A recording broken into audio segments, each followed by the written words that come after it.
What is up, my friends? Tonight is Mediumship Readings. For those of you guys that I had to kind of dip out a little bit yesterday, dip out a little bit early, those readings are rescheduled for Sunday because when I mentioned that I might do them during the day today, a couple of you guys that I love dearly mentioned that you'd be at work.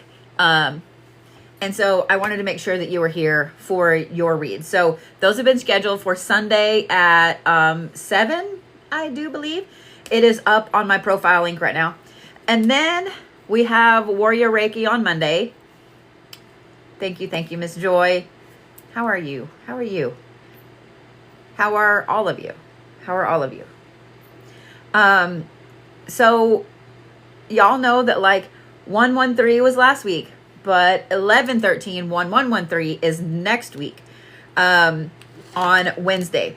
And I realized that I have not done sigils in a very, very long time. So I thought it was time. I thought it was time to do some sigils. And I just realized that I fucked up on something. So let me fix that before any of y'all orders a ticket. Hang on. Let me fix it. There we go. All right. So, because it's 1113, and because that happens to be my lucky number, the sigils for 1113 are $13.13. They will just be emailed to you. There won't be anything sent physically. They'll just be emailed to you. But if you would like one, whether it's for protection, whether it's for protection, whether it's for protection, or whether it's for protection, you know exactly what I'm saying. If you guys would like a custom sigil, please let me know. I got you. You can order them on my profile link. They're already up. But I think there's 77 listed on there. I will be doing as many as you guys need. As many as you guys need. I feel like right now we can't have too much protection. So I got you. But let me get over to my list for tonight. All right. There are only 7 tickets for tonight. Just so you guys know, only 7. And I'm probably going to start doing mediumship reads every single Friday. Just because. If you want one sent, can you pay extra? Yes. Just put it in your comments. Like if you order a sigil for 1113, put it in the comments where it says like, what do you need this sigil for? Just, put a little space and put, can you send this to me? And I can find out how much it'll cost to get it shipped to you. The reason that I'm not sending them out this time, unless you specifically ask, is because I'm probably not going to use the post office anymore. When I asked you guys to send photos of your boxes and how they had been torn up, I was not prepared. And so anytime I ship, that is the price that y'all pay is what I pay to the post office. Okay. That does not count my boxes, my packing materials. It doesn't count any of that. So when they tear up the boxes that I pay for, that I don't charge y'all for, that pisses me off, right? When I hear from one of the ladies that dropped off the boxes, physically dropped them off, physically saw this happen, that they're throwing them across the fucking post office. That's product that I work hard to gather, to pay for, to fix, to get all pretty for you guys. That's product that you guys need. You've ordered. That's your hard-earned money. That's your money and my money that they're fucking tossing around. And it has me fucking mad. It has me really fucking mad. I won't be using the post office anymore. I'm just letting you guys know. So if you are trying to order something that ships to a P.O. box from me, know that I'm not going to use a post office. I am not going to use the post office. It just pisses me off. It just pisses me off. It's the same price to ship through FedEx. I know that they're all shitty, but after seeing that, I just can't. I just can't. Now I will say that it's just one post office here locally. It's not all of them. It's just one. But let's get on these mediumship readings since now there has been everybody come in. For those of you guys that have a read from last night where I had to tap out a little bit, I really appreciate y'all being so sweet and letting me tap out. I have rescheduled those for Sunday during the day. Well, at 7 o'clock, so in the evening, Central Time, because a lot of you guys said, hey, I got to work or, you know, whatever. I wanted to make sure that you could watch. So those will be done on Sunday. My first one for the evening is Miss Susan Knox. I have my camera right in the way. I have my camera right in the way. There we go. Let's do that. I guess I could put it over there. I have two fucking screens. But that would be too easy. All right, Miss Susan.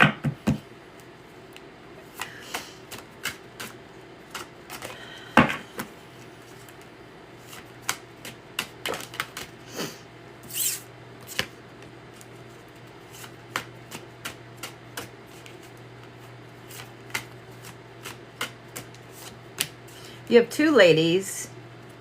They came in holding hands like little girls. They're not little girls, but they came in.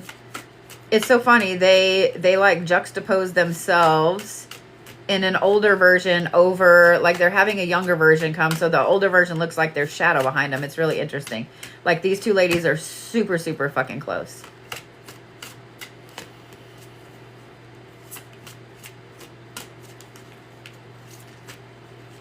It's funny, at first I thought you had somebody that was a big horror fan because they showed up like the twins from The Shining, but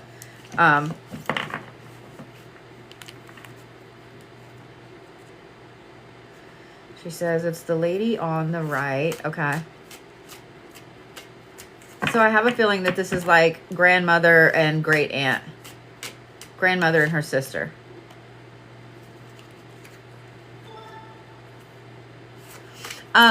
So what's interesting is it's like they're just standing there.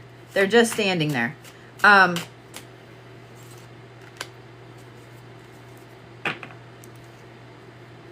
Grandmother is younger, yes. But they're really close. They're really close in age. Like Irish twins. I just hit myself right in the nose. That's awesome.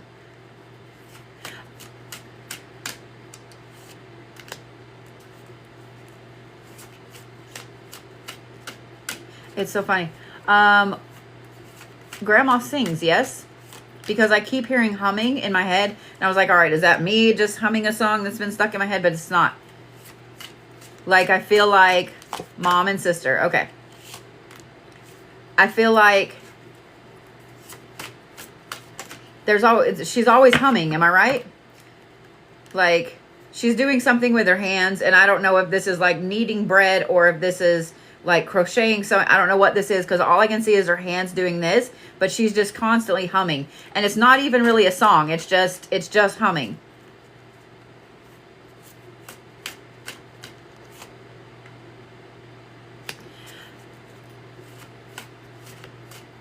It's the weirdest feeling. It's like they know they're gone, but they don't know they're gone. Does that make sense?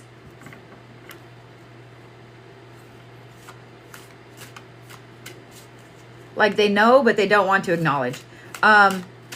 You hear from them a lot. It's so funny. They're like a pair. Like they came through together. They're holding hands. Like they're not letting go. They don't want to be separated.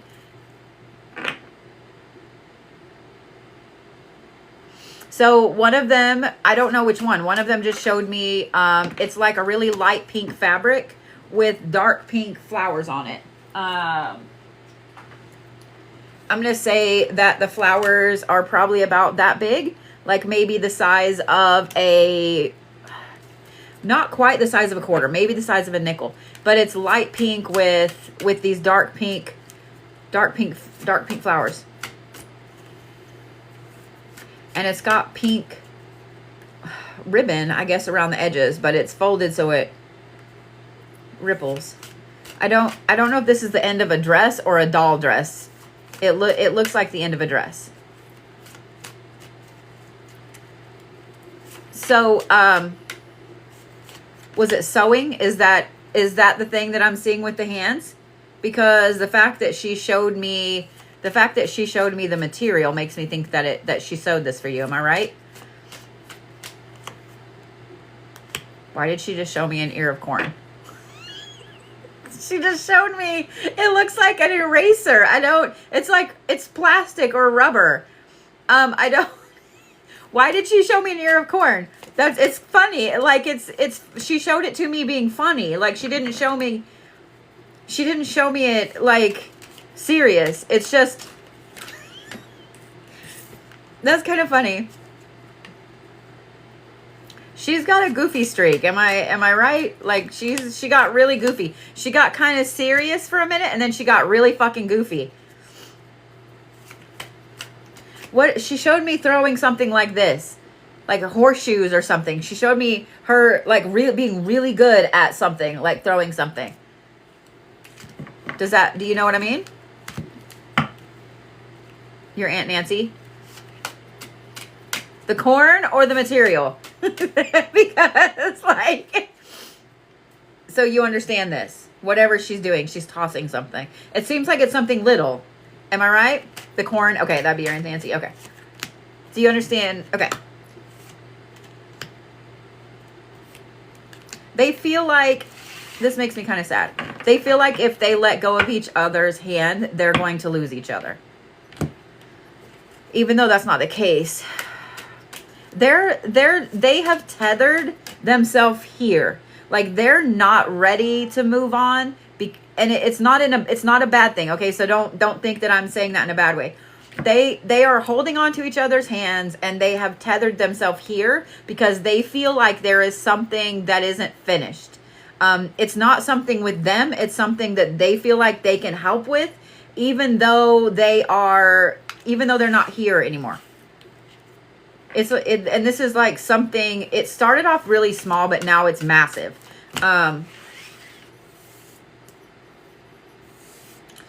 Is there like a big rift in the family? Because that's how I'm feeling, is that they're trying to fix this rift. All the sisters passed away really close together. Okay. It's just these two. It's just these two.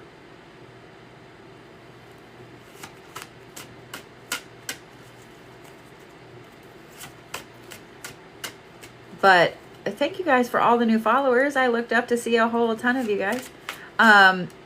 What's the rift? It's okay. So here's what they're showing me is they're showing me their hands together. Okay.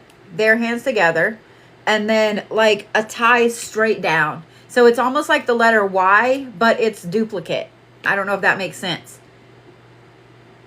And it's blue. It's white and blue. They always travel together. All. It's like they feel like by whatever this tether is that they've placed is helping.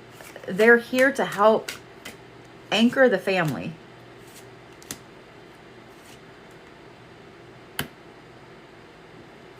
One of them, which one wears glasses? Because I just saw the glasses. Okay, that makes sense. So you understand? I was like, all right, let me just explain what they're showing me. This anchor. And they wanted me specifically to mention the way that it comes across. Okay? So it's like this side over here. So this is my left side. I know it's right to y'all. This is my left. This is my right. So the left side that comes down like this is blue, dark blue, like a cobalt. And this side is white. So when they come together, it's like this. Like they keep wanting me to make that symbol for you. I don't know why. I don't know if it's something that you know what I'm talking about or if it's something you can use. They keep wanting me to show you that. Whoever it is that has the glasses, they're like round, super round. I think that they're black frames. Am I right? I keep wanting to hold my breath. It's really funny. I keep having to remind myself to breathe when I'm talking about them. And it's not, I don't feel like it's anything with the chest. It's like they're holding their breath, waiting for something to happen with the family. So I keep holding my breath.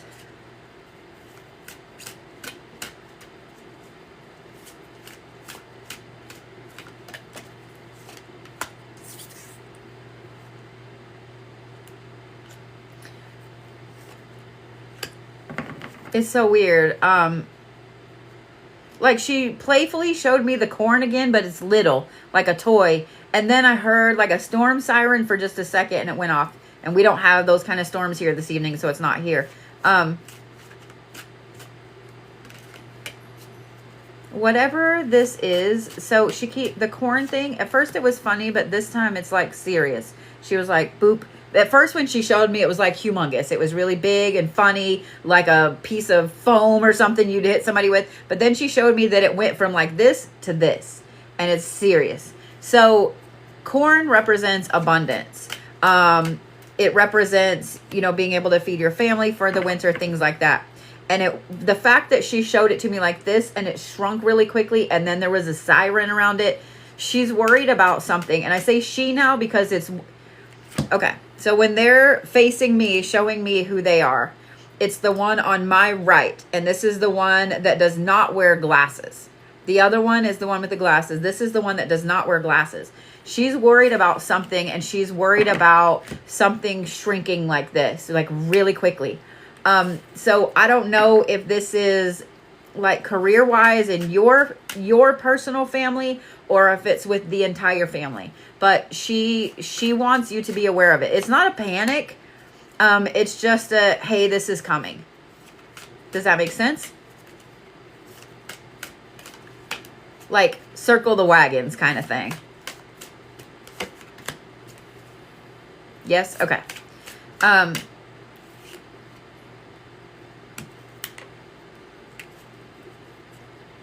Which one of them liked the horror movie? Which one of them liked horror movies or scary movies? Because she keeps showing me scary movie things. It's really funny. Okay, good. I'm glad that makes lots of sense. Okay. Okay. So, Barbara. Okay. She keeps, I don't know why I keep saying, okay. She keeps showing me like the black patent leather shoes with the strap across, like the Mary Janes, over, with the white socks underneath, like the little scary girls in almost every fucking movie. She says there's a movie that she used to watch, I don't know if you used to watch it with her or what. It was one of her favorite movies. And she says the theme is the same. And I don't understand what that means, but hopefully you do. The theme is the same. I have a feeling that this is in reference to the corn shrinking really quick like that. The theme is the same. She keeps telling me the theme is the same.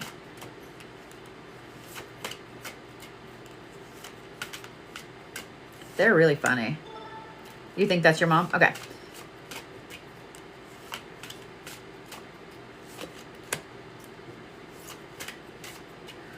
They keep talking to me together almost like twins, but they're not twins. Like one will talk and then the other will talk, and then one will talk and then the other will talk like this. But they're showing me themselves as little girls.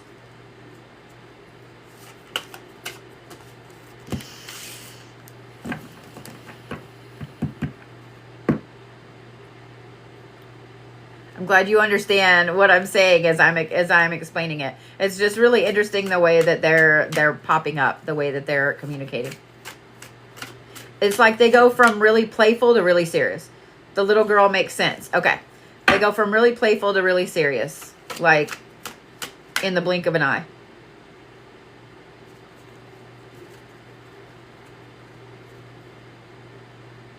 Okay. The one that had it's like these brown curly bangs that came about here. They were just a curl, like almost one curl right in the front, one big loop of bangs.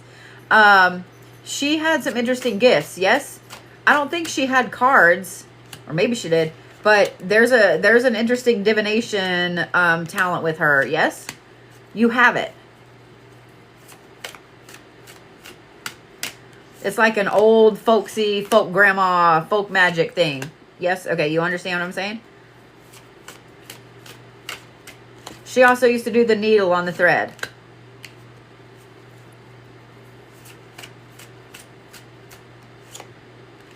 She says use it. Red thread. She wants me to make sure you know it's red thread.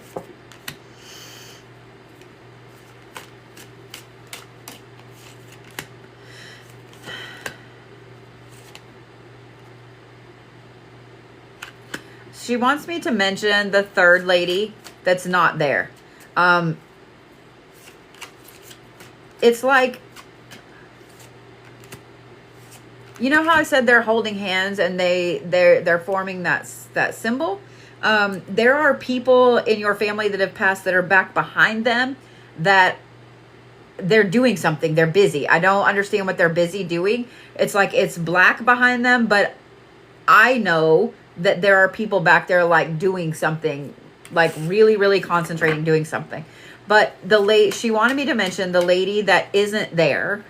I think it's the one that you specifically wanted to talk to. It's the one that you wanted to come through the most.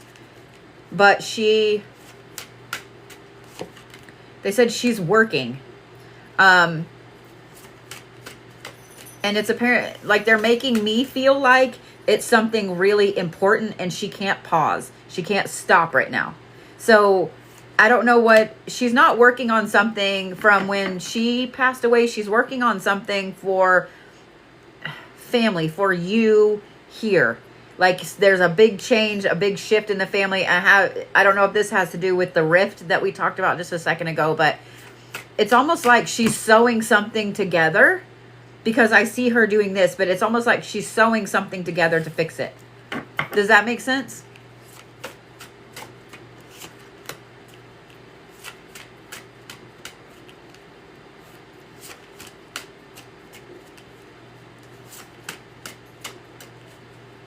A lot? Okay.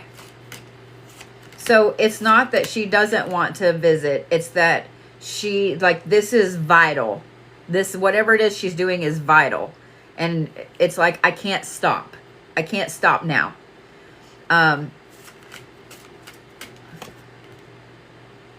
What's up with the blue rose? She showed me a blue rose. At first it was like a cartoon, and then it was almost like it was in water or something like that. She just wanted me to bring it to your attention. Have you been seeing it a lot? Your brother? Okay. Your brother or her brother? Do you understand what the blue rose means that she showed me?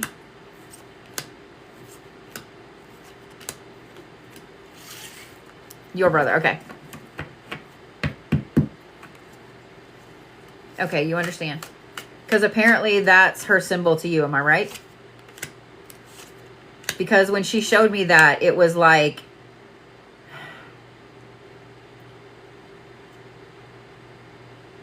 it was just like a hey, I'm here.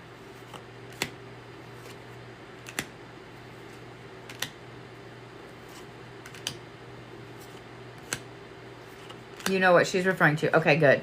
Good. Good. I'm supposed to ask if you got the answer that you needed from this. Did they give you the answer you needed?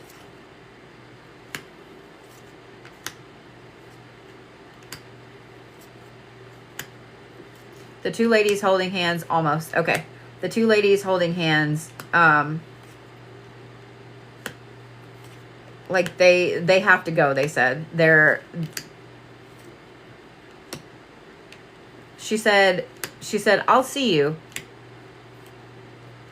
So I don't know if the two ladies that are holding hands communicate in dreams as well, but I have a feeling they do. And I would not be surprised if you hear from them within the next couple of days while you're in your sleep. In your dreams? Okay. So you knew exactly what I was talking about.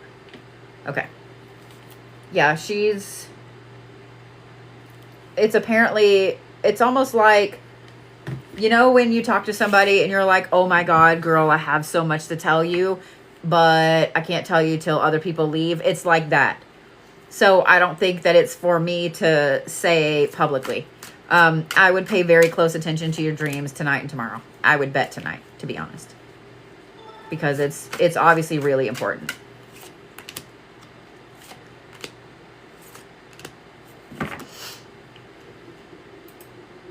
You are so welcome. You are so welcome. I'm so glad that I'm glad that I could help. That was just so interesting that they came through together like that. That they came through together like that. All right, let me fix this. Hey, Miss Heidi. It did.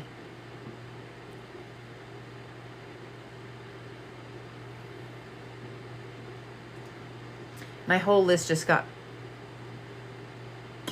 fucked up. Okay.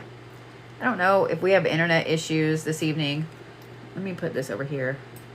This is like pissing me off. I'm trying not to be aggravated about it, but it's pissing me off. It's pissing me off. That's the way they always were. Gotcha. Okay. Well, Miss Heidi, let's go ahead and get yours done because my whole list just froze. I know you're on my list, but let's go ahead and get yours done so that way, hopefully, this will unfuck itself. Hopefully it will unfuck itself. I don't know what's going on, but it's pissing me off at this point.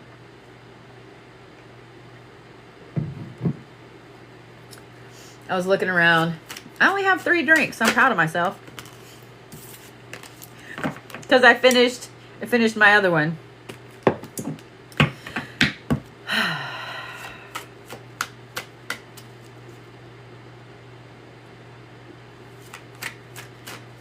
All right, whoever this is just hit me square right here in the eye. Okay.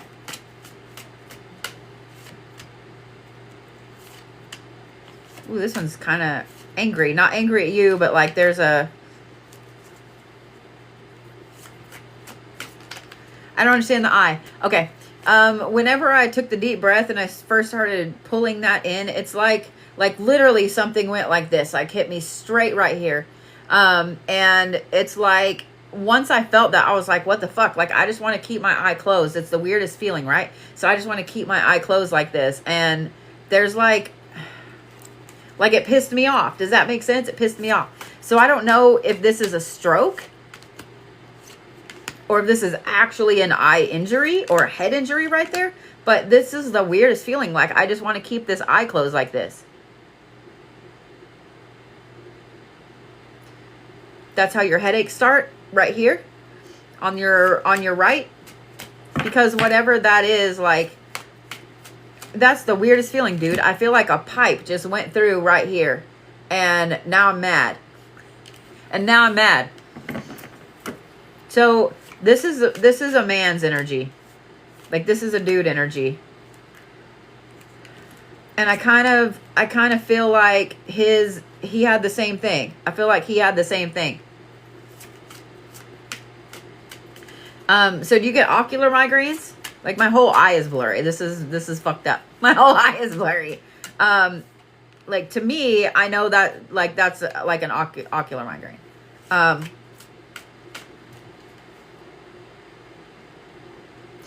Okay, so let me try to fix my eyeball there.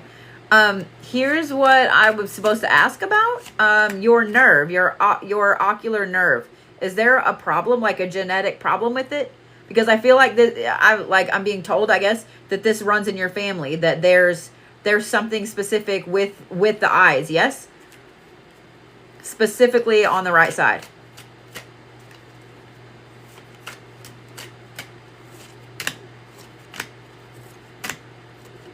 Because Kaylee gets it too, doesn't she? She's starting to get them, doesn't she?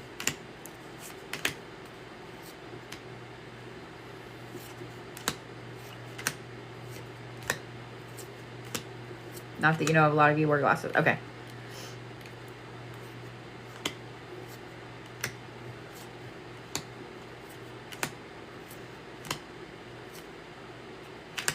Okay, with this guy, there's some health issues involved. I got kind of dizzy and I was like, what the fuck? There's a high blood pressure issue here. and it would cause a lot of dizziness. She's had a couple, but not bad ones yet. Okay.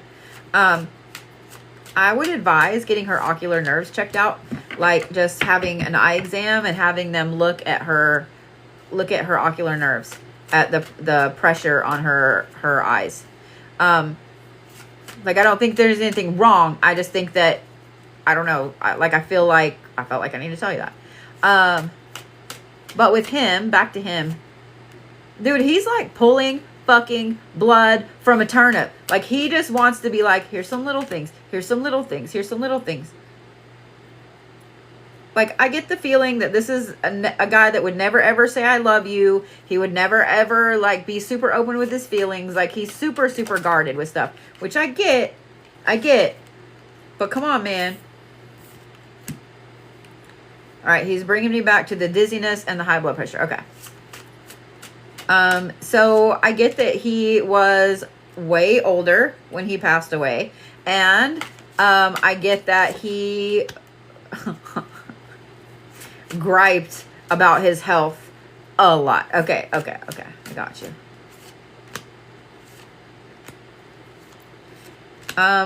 He, at the end, is really thin. He's really thin, and he's still tan. Like, it was a joke. Like, it was like everybody used to kind of tease him. So here's what he's showing me. He's super thin. He's also got a tan, and he's got like snow white hair. I don't know if this is because of his lineage, whether there's like some Latin there or some Native American, but like he's tan. But he is super thin. So he's showing me himself in like a like a khaki colored button-up shirt.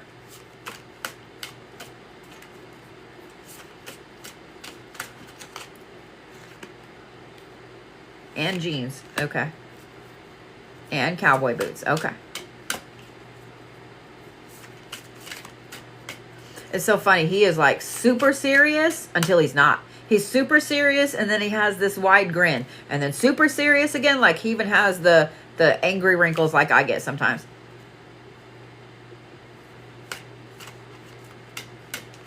He showed me something. I'm going to try to describe it. The only way I can describe it is like a blue banana, but it's not a banana, but it's that shape for some reason. Why do you show me an outhouse?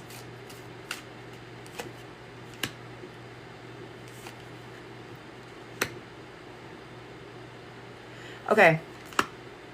Heidi, whoever this is, he visits you like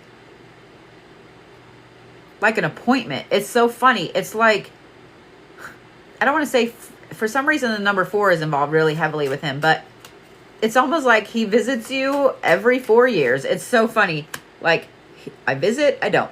I visit, I don't. It's time for me to visit. Like, he literally visits you like clockwork. It's so funny. He's very, very like analytical, very structured with things. Like, I have to follow the rules. I have to get up at this time. I have to visit Heidi at this time. I have to, like, he's very, very structured with it.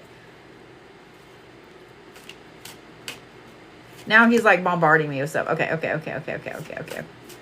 He showed me like a porch that's in the shade. Like, I'm sitting on the porch. Like I am him sitting there looking out.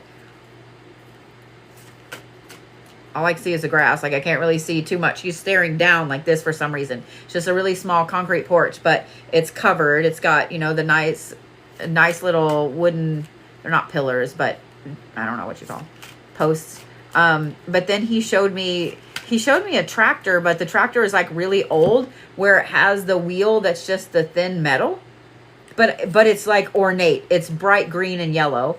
So I have a feeling that this is like a toy. I don't think that this is like an actual tractor.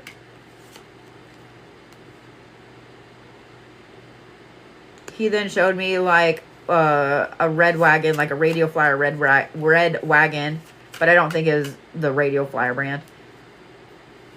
He showed me the porch again. Okay.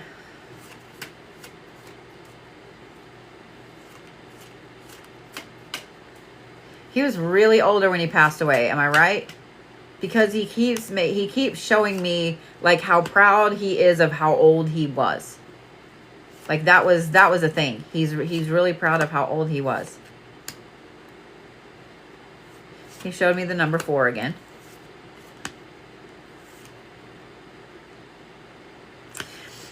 Okay.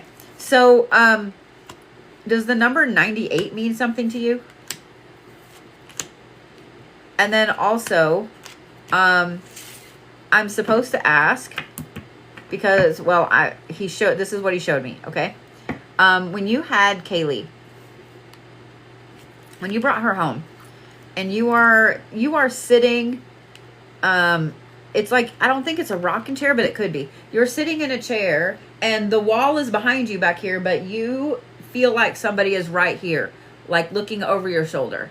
And it kind of freaks you out a little bit. I want to say she may be like 3 or 4 days old, but somebody is right here and you don't sit in this chair for a couple of days because it freaked you out enough.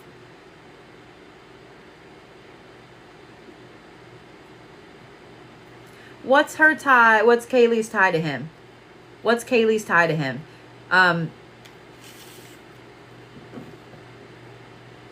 There's some tie while you were pregnant with him. I don't know if this is a memory, if this is a photo, if there was something that popped up while you were pregnant. But there's a tie. There's a tie to him specifically.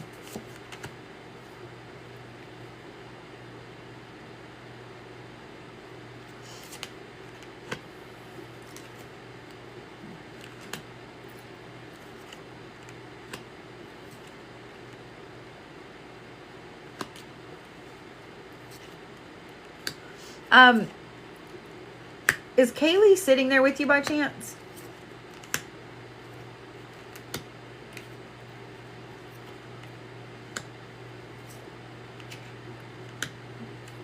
And if not, has she seen a picture of him? Do you have a picture of him?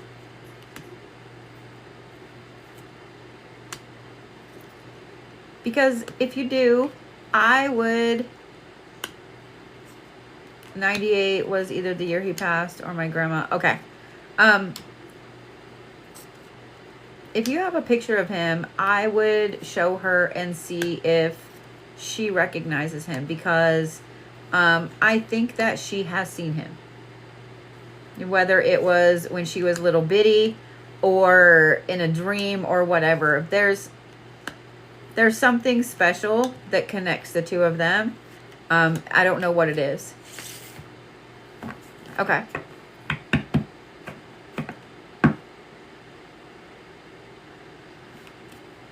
He showed me the number 4 again, and he's showing me the porch again. So apparently I did not describe it correctly, because he's like, all right, again. So he's showing me the porch. So this porch is like, I keep holding my hands like this. The porch is obviously not this thin, but it's probably the size of a hallway, but it's concrete. Like it's a concrete porch. But he's sitting over here. The door is over here. And what he's showing me is sitting in really dark blue jeans with his hands on his lap for some reason. Like he's wanting me to focus on his hands.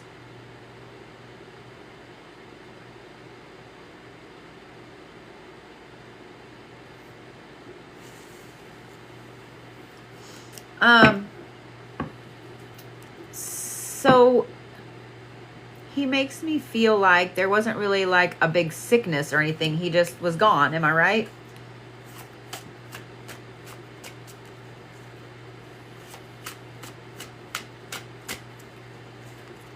Okay.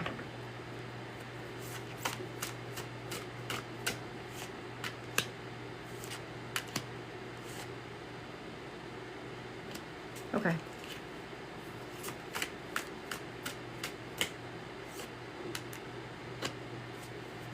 He showed me the white hair again. That's so funny.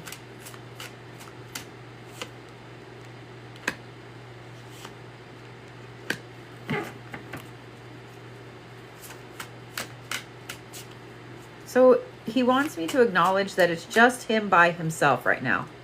He said specifically right now. Okay.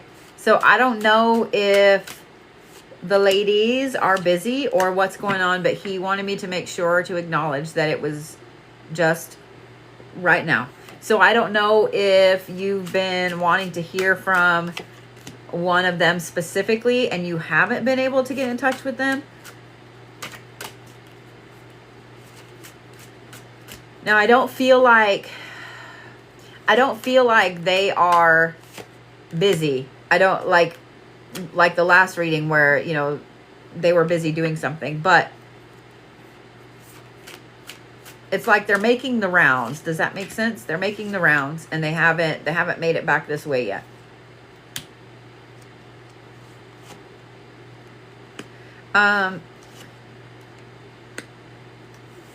It's almost like they're being held up with somebody.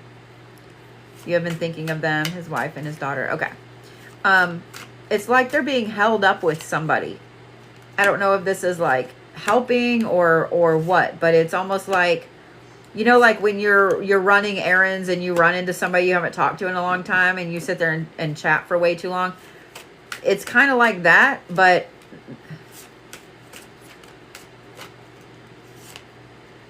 he makes me feel like it's like some stupid problem that they're trying to fix. Like it's something that never should have been a problem.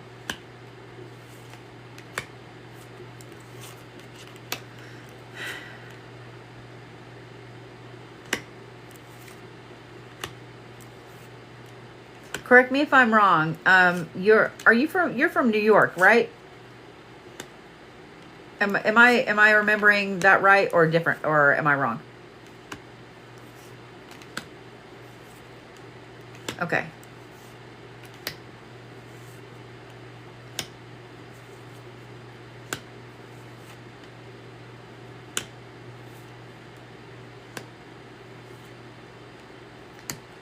Wherever they are up there helping, either it is snowing or it's supposed to snow this weekend. I don't know why, but he wanted me to specifically mention that so you know where it is that they are.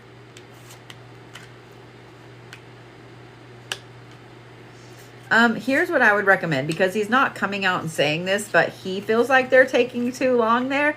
Here's what I'm going to recommend that you do. I'm going to recommend that you specifically this weekend, tonight or tomorrow, ask for them to come visit you in your dreams. Just make sure you put the stipulations on it that you only want to talk to one of them, that you're not going to talk to anybody else, only one of those two ladies, because I get the feeling that they kind of travel together. They're together. He feels like they're taking too long and that they need to, you know, it's when somebody gets stuck talking and the other person's like, okay, let's go, you know, but they're not listening. And it's like, this is his way of pushing them a little bit to stop talking and let's fucking go. It's kind of funny.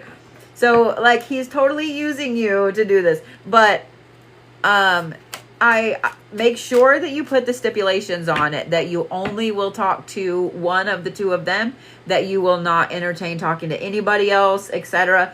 And then ask for proof that it is them in your dreams, okay? Ask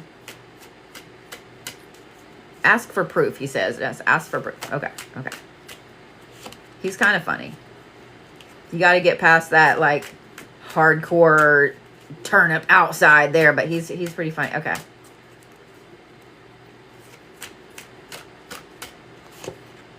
Okay.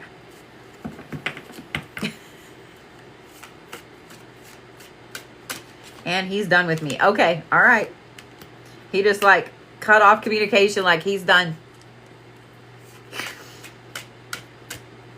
It's the weirdest thing. Like whenever I do mediumship reads, my whole head and sinuses get plugged up.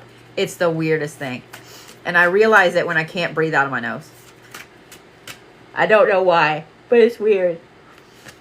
Ooh.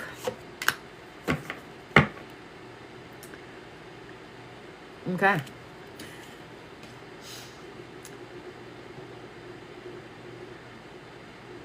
Oh, that's music I have. I was like, what the fuck is that noise? I have music going downstairs. I was like, what the fuck is that noise? All right, Miss Sherri, you are next. The one thing that I do want to say, Miss Heidi, is that he makes me feel like this was held off for a reason, specifically for tonight. I don't know what this evening has to do with I don't know what this evening has to do with them or with you or with the connection between all of you. He wasn't who you were expected. But it specifically was held off till now. I don't know if that makes sense. All right, Miss Sherri. I saw that you were here.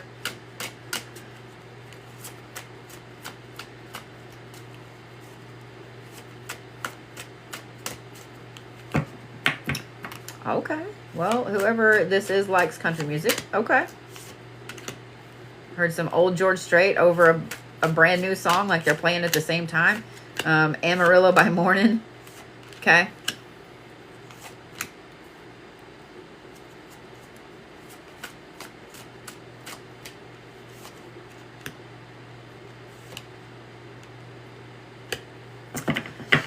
Okay, whoever this is, and I'm still trying to get if this is a man or a woman, but they have a very, I don't know if they suffer from depression or if this is like a bipolar disorder, but there's like they just made me feel like this severe down.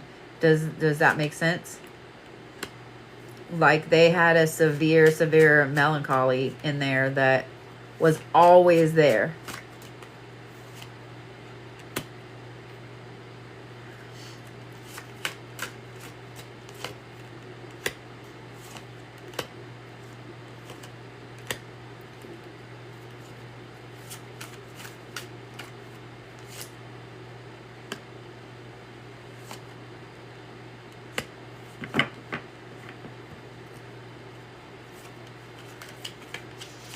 So, I'm going to ask you a couple of weird questions, Sherri, because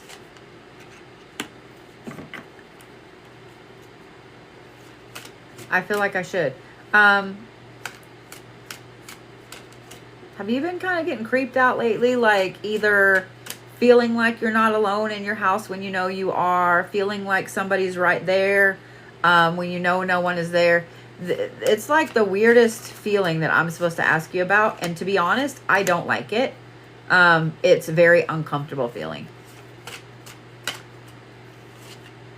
It doesn't happen all the time. And I don't think that it's something negative. I don't know what it is.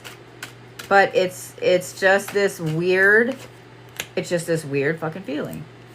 And I'm supposed to ask you about it.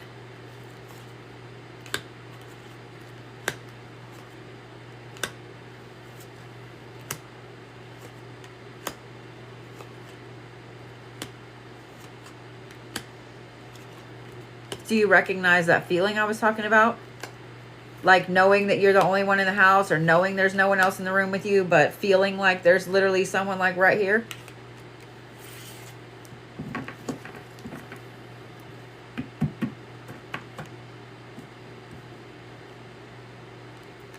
And is this a place that you've lived for a long time?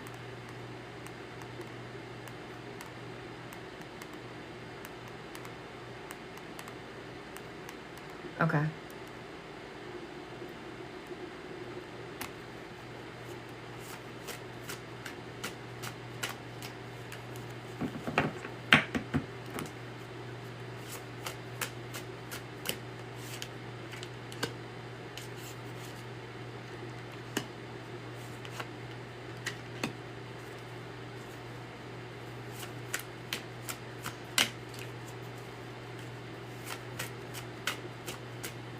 You grew up here, moved in with your mom to take care of her. Okay. I don't feel like this is something that has been there for a long time. I don't feel like this is something that's been there for a long time.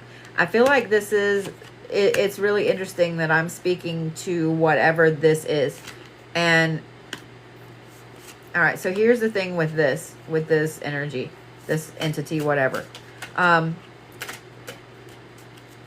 this is something that is new that has come into the house, and I don't know if it came in piggybacked on some furniture or piggybacked on a place somebody has been. I don't know. But this is not the one that's been there the whole time your mom has been in this house. There is one that's there that's just quiet and hangs back. This new one that has come,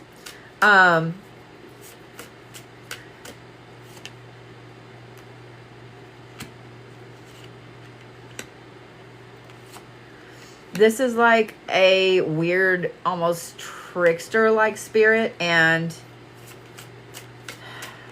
I'm on the fence about telling you to cut off communication with it, because I think that it's piggybacked on something that got brought into the house, like a piece from an estate sale, a garage sale, something like that. So here's the thing. It's neither bad or good. And I have a feeling that it's feeding off of the energy around the house. So if it gets energy because or hospice, yes, it brought in somewhere where, yeah.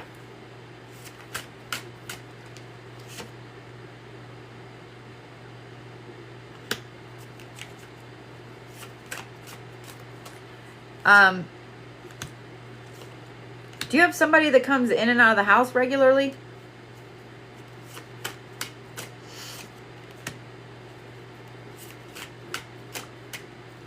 So let me tell you guys something, because I feel like we need to chat about this, and then yeah. So if you guys work in hospice, if you work in a hospital, if you work in any type of nursing healthcare where you are around people that are actively passing, people have passed, etc. Not only are you going to be, especially if you have gifts and abilities, not only are you going to be a conduit, a channel for some of these beings to talk to you, etc., but you are going to be an open conduit to carry them with you. Now, a lot of them, it's just because they're lonely and you were nice to them, and so they want to help you, okay? So it's not anything like that. But there are always going to be transformation card. There are always going to be entities and spirits that pop in, that they just rotate around those types of places. Be careful what you give energy to if it cannot tell you who it is, because trickster spirits will do this. They will pretend to help and to be funny and to be nice and so on, to get you to pay attention, to get you to give energy. And then whenever you get busy and you don't give that energy, they act up a little bit. It's almost like a spoiled 4-year-old, right? Like you gave in once, you bought the toy at the store, and now every time you go to the store they want a toy or they throw shit. Like, that's kind of the energy that comes with this right here. So I don't think that it's negative. I don't think that it's there to cause any harm or anything like that.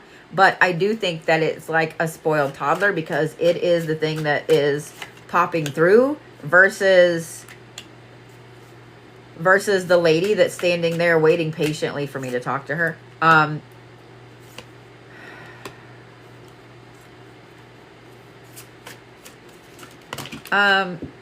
So this lady that is waiting patiently apparently has been waiting patiently to talk to you for a hot minute. And she just showed me, I'm going to try to describe it and see if I do a good job, because this is, so it's like a pin or a brooch or something, or it could be a pendant or a necklace. She's showing me it over here. I don't know why, but it's about like this, and it's oval shaped. Like, I'm trying to hold the oval. It's about this size right here. Okay. But it's oval. It is, yes, let me make sure that you know that it is actually me. Kabam. Okay. It is,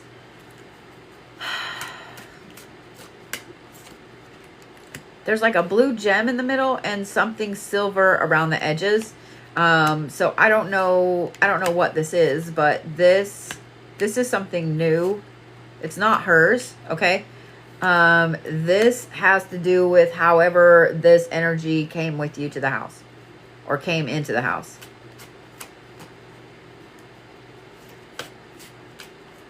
Do you know what I'm talking about? This pendant or this item, pen, whatever this is.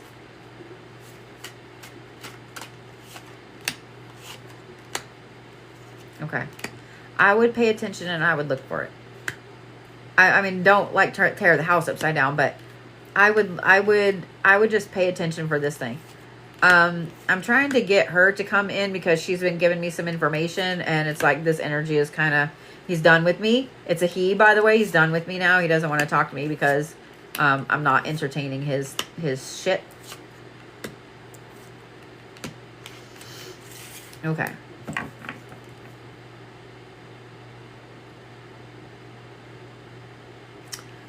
So the very first thing that she wants to talk about, aside from that pendant or whatever, that brooch, her words get real slow. It's almost like she'll be talking and then the one word does that. It's really weird. She also, there's something across here. I don't know if she hit her head or like what this is, but there's something with the front, like with her forehead, with this front part of her head right here. But as she's talking, it's like she'll talk and then one word is drawn out and then she'll be okay. I don't understand it, but I'm hoping you do. She also kind of just pauses for a moment in the middle of talking.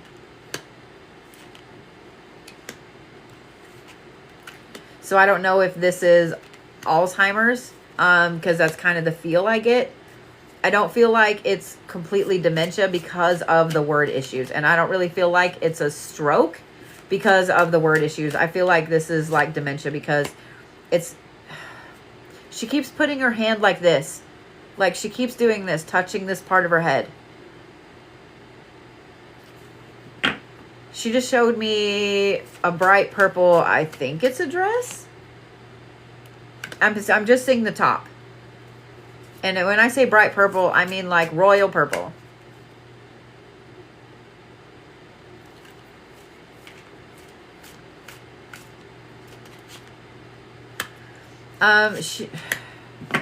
She's showing me, like, to be honest, I feel like it's the interior of a coffin.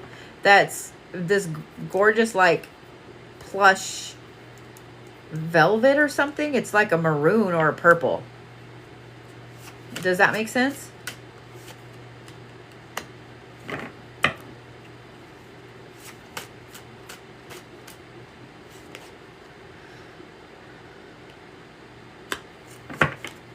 She also has really tiny feet. Doll feet.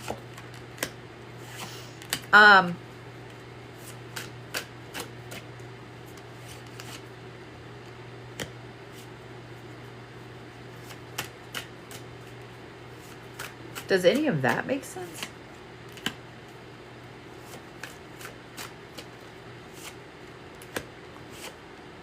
The reason I'm not answering about the hair is because I want to say yes, but at the same time, then I'm like, okay, is this just because you asked if she had white hair?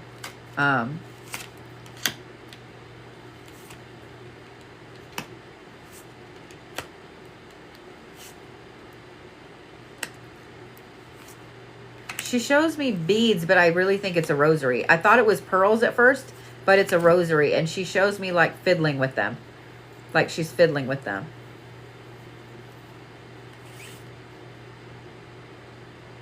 She's also really short.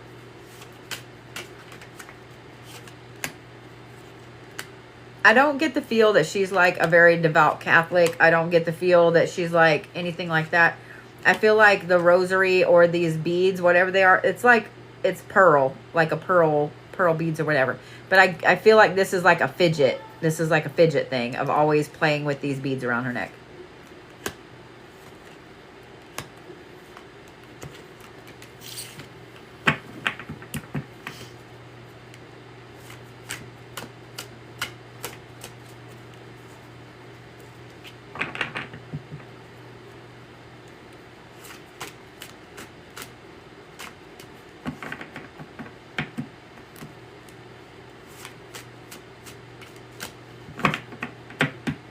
Does that make sense?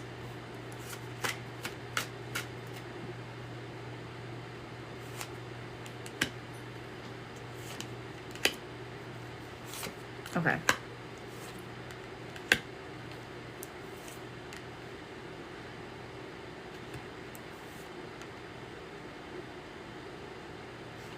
She wants me to acknowledge the words again, the slur in the words.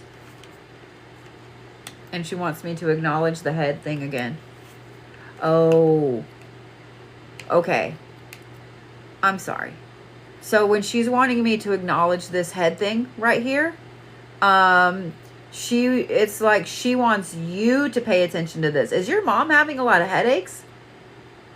Because she pointed like this. Instead of just making me feel this again, she literally was like, hey, right here. I want you to look right here. Like she's pointing across here. Okay. Yes. Okay. So that you understand. It's like a band. Like she's showing me this red band, and it's you know, where people frown and you have the one wrinkle. It's literally right across here. What's up? Does she have like something up with her pineal gland? Because she's like, now she's excited, and she just keeps like pointing like this, like really hardcore pointing at my head, pointing at the head.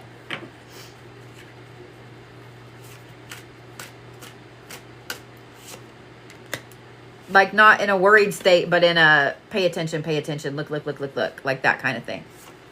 So, I mean, maybe it is worried. I don't know. Nothing diagnosed. Okay. But you understand the headaches. Does your mom complain about that? Complain about like a headache across here? Like it's almost like a migraine, but it's specifically across her forehead right here. Yes? Okay. Is your mom seeing a blue lady? I don't know why. I was just told to ask about this. Like your mom is seeing people, am I right?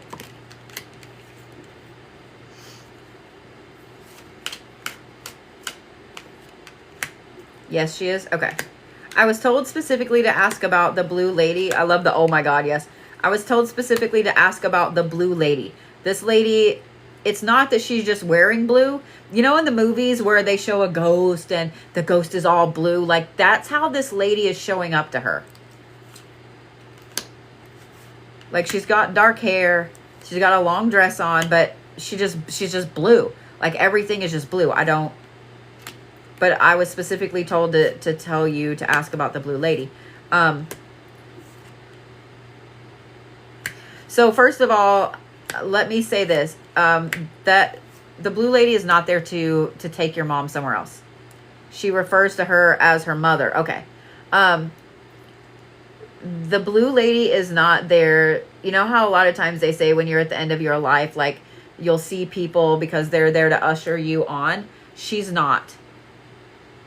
She's there almost as a companion, if that makes sense. So I was told to kind of reiterate that, to put that worry, hopefully help with that worry, because she's just there as a companion.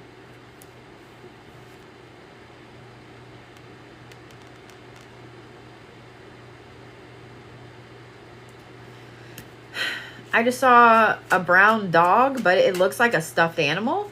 And then I also saw like a wooden chair, but I'm seeing it from a weird angle. Like I'm looking at it from the back, so I'm seeing the side of it and the arm, but it's facing a window. Does that make sense to you?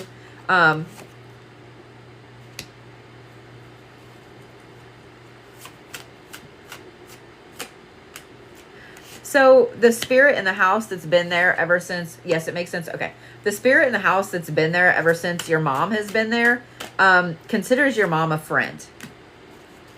I think that's why I was kind of told about this other energy that's been brought in, because your mom made friends with this energy, with this entity a long, long time ago.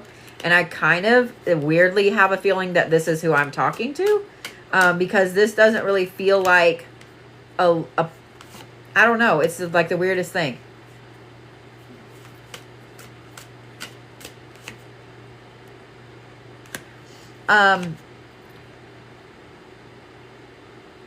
She showed me these really gorgeous, like pale pink roses. I don't know if you have a rose bush outside. She showed me these really pale pink roses against like a white siding, a white house.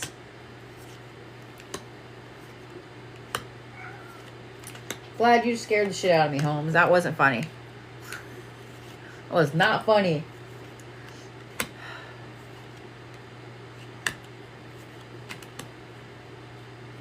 What are you doing?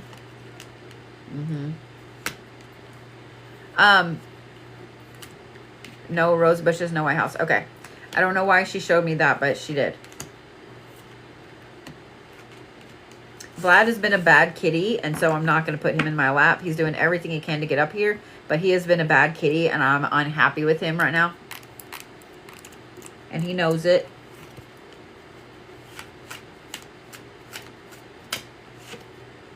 Okay.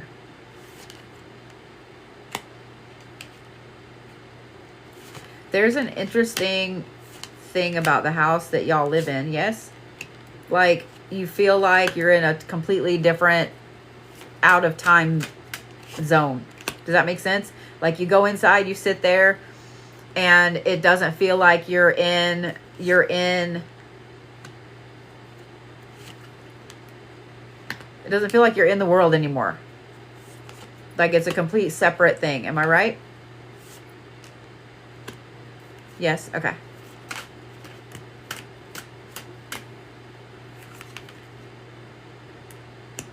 Do you know who owned the house before? Or do you know anything about the house?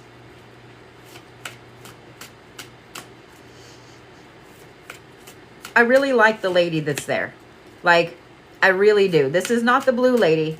I really, really like the lady that's there. The lady that I'm talking to. She's super protective. She's super, especially protective of your mom. Your mom's great grandpa. Okay. Whoever this lady is, she is really, really protective of your mom. She considers her a friend. Apparently, they've had a lot of conversations. She is uber protective of y'all.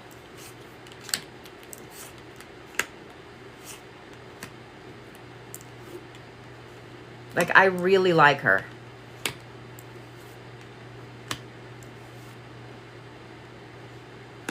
Okay.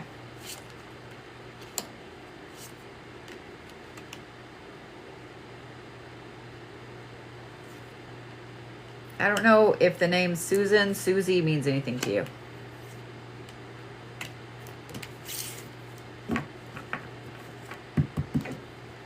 So I am going to say, do not give the trickster any more energy. Do not give it any more attention. And if you find this pendant, this brooch, I think it's literally like a big blue, like lab created sapphire or glass or something. Like, it's gorgeous. It's really, really pretty. And it's got silver all around. Your mom forgets your name and calls you that. Okay. So you understood that. Okay. If you find this brooch or this pendant, I would get rid of it. I wouldn't give it to anybody. I would just get rid of it. I would take it somewhere kind of far away and get rid of it. Don't give him any more information. Don't give him any more energy. Don't talk to him, nothing. And if you can, I would get some pink roses. I would get some pink roses. Apparently this lady really loves pink roses. Like the pale pink ones. And even if you just get silk ones. Does that make sense?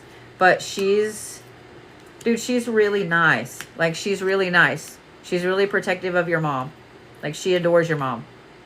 So I don't know if this is maybe a great grandmother or what, but she really, really adores your mom. And she wants me to reiterate one more time that the blue lady is, there's no bad intention with the blue lady. So does your mom have Alzheimer's?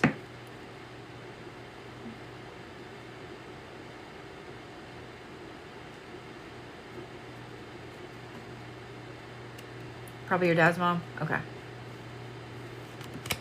Yeah, he's really wanting up on my lap. He's really wanting attention, but he's on my bad list. He's got to get some nuts cut next week because I can't do it. Like he's got me pretty pissed off today. Like I yelled at him for the first time today. So yeah. Well, that was an interesting read. I can 100% say that I've never, okay, well, maybe not never, but not that I remember. Have I ever channeled the entity in somebody's house from this far away? She has early dimension. Okay. Gotcha. Okay. I'm so sorry, love. Her dad's mom. Okay. So your great grandma, her grandma. Gotcha.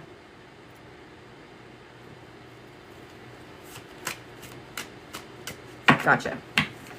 That makes more sense.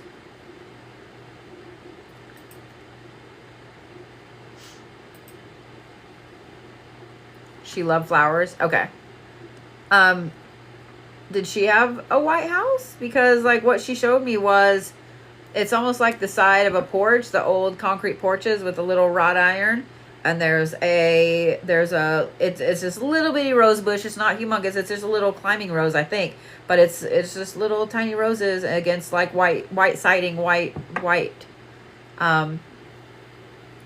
Yeah.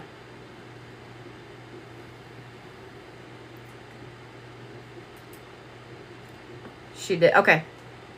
So then that would be who I've been talking to. She's just there in the house. She's just there in the house. Yeah, she's just there in the house.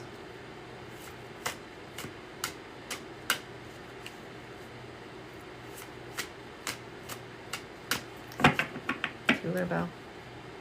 She's really nice. She's really awesome. Like I really like her.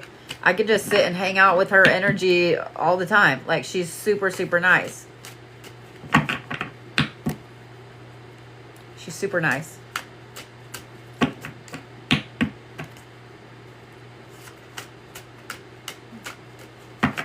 All right, Miss Crystal Martin, you're next. Otherwise, I'm going to sit and talk to her all night. Like she just makes you feel safe. Like she just is awesome and happy, makes you feel safe.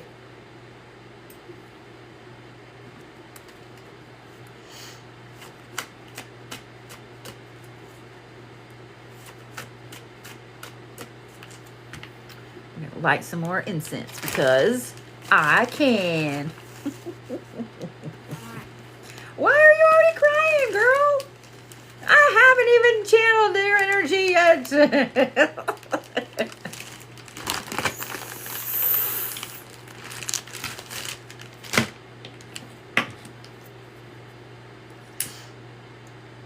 I just wish that every time I did this, my nose didn't get stuffed up. Like, it's the stupidest fucking thing. Woo.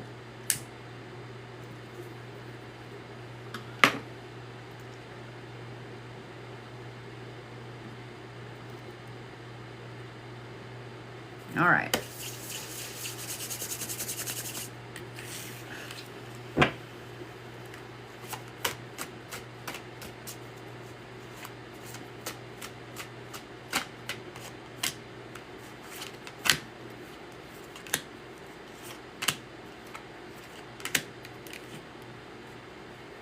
Has your kidney been bothering you, Crystal? Like your right side over here, your kidney?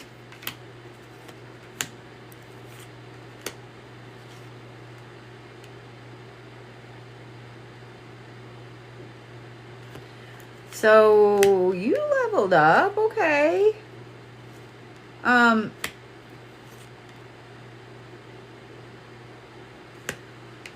Your lower back, okay. So first of all, you leveled up tremendously. I don't know if this was during the hurricanes. I don't know what happened, but there was something that gave you an intense scare, like a scared for your life kind of thing. Not only did you level up, but you are so open that it's overwhelming. So this is why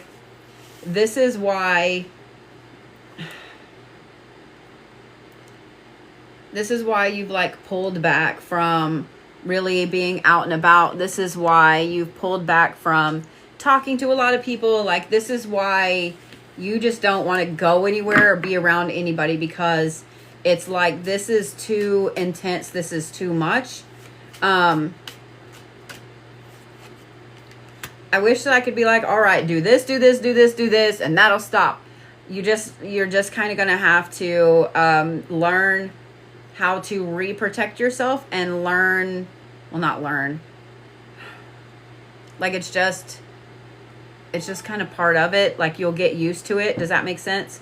I'm not going to lie. So I'm sitting here in this room and there's a ceiling fan above me, right? And there are two, you know, the light and the ceiling fan hanging down, and they're like this. And out of the corner of my eye, it fucking looked like cartoon eyeballs, and I just about shit myself. I'm not going to lie. I don't know if y'all can even see them in the dark. Hang on. No, you can't really see them because there they are. See those two things right there? The two fucking white things? So with this light in my face, everything is black except those two goddamn things. And I legit just had a fucking heart attack because out of the corner of my eye, it looks like two fucking cartoon eyeballs. Thanks, Crystal. We're going to blame Crystal. It's Crystal's fault. Woo, okay, all right.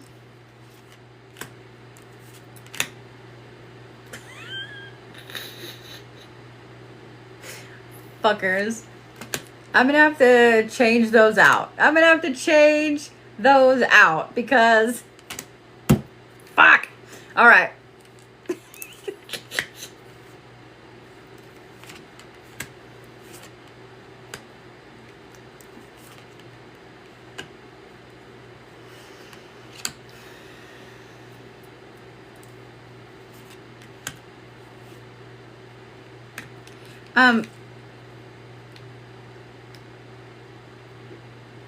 I keep seeing storm damage. It's so weird when I try to channel your energy in. Like, I keep seeing storm damage, like, over and over. Like, trees and, like, trees down everywhere and houses boarded up and...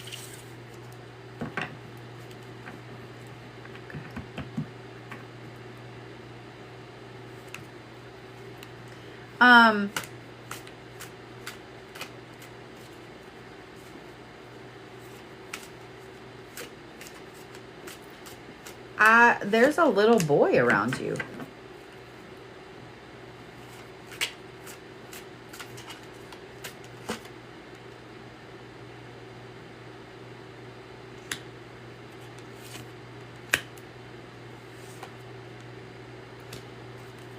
Do you know what I'm talking about? I don't think that...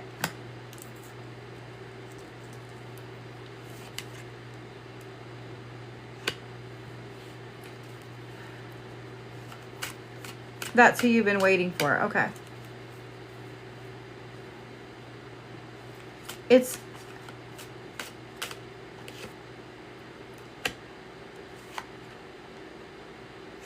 odd.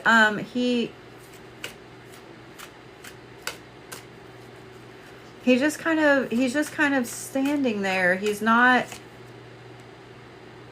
really communicating. Like, here's what he's showing me.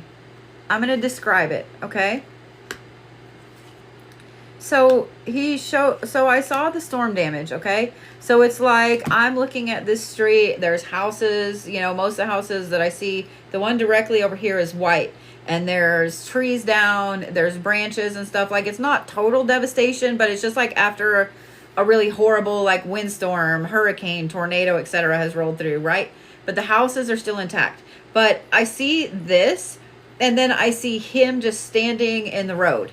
Like, him just standing in the road, just looking at me.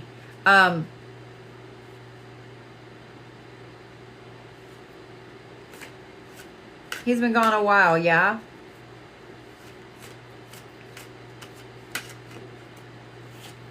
The reason that I ask if he's been gone a while is because he only shows me himself as a child.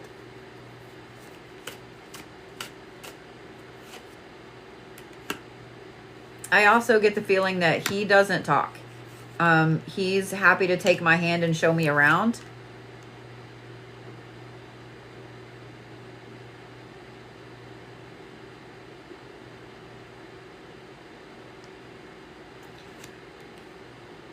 Around the area that you live, there are marks, yes? Do you live in a neighborhood? Because, okay, here's what he showed me. Like, he's happy. He wanted to show me. He wanted to take my hand and walk me over here and show me. It's like the next block up from you on the corner. It's like there are marks on somehow in the concrete or something. It just looks like maybe something fell or a big truck scraped or something, but it's a mark. Like there are marks all around you. There are always marks all around you, yes? Not ever anything specific, but you notice them. Like when you travel, when you go to a hotel, when you're in a car, when you stop somewhere, like everywhere you are, there are marks, and it's almost, and you notice them, and when you point them out to other people, they kind of call you crazy, or they're like, you're just making shit up. Am I right? But you notice these marks, and it's always in the concrete.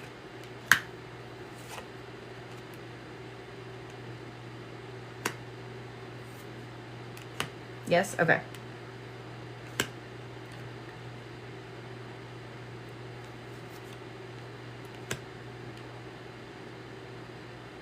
Do you live in a neighborhood, Crystal?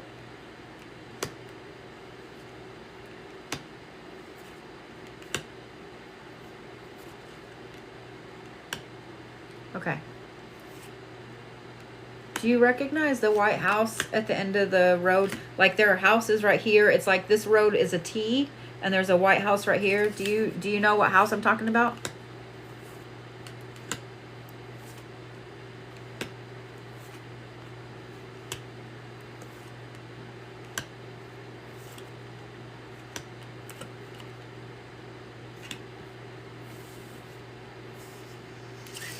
Not sure. Okay. I don't know what it is with that house, but he's fascinated with that house. There's something important, someone important there. But I don't think it's something that you should, I don't think it's something you should worry about. Just, I don't know why he keeps showing me this house.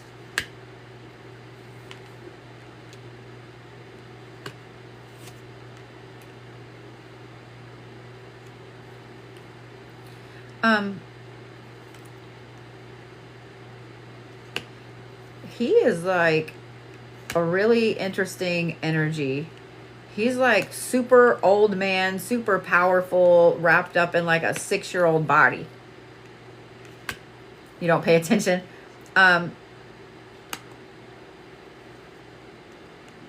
He's why you are fascinated with the paranormal. Am I correct?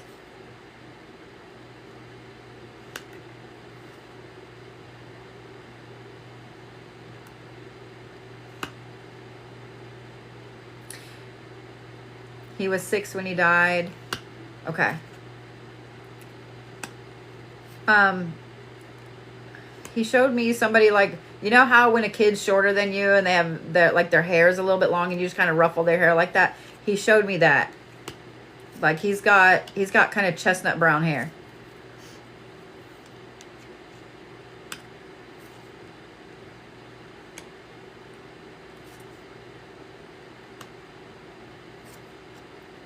Dude, he knows the things.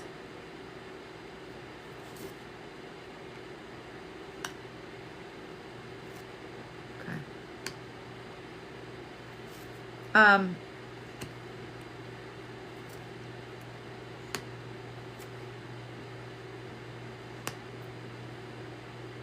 I hear music. Like, it's like one of the weird little, I don't mean weird, but weird.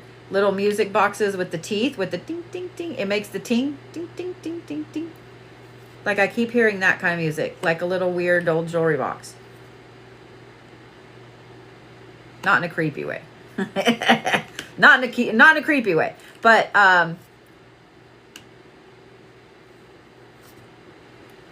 if you don't have one, I would say to get one.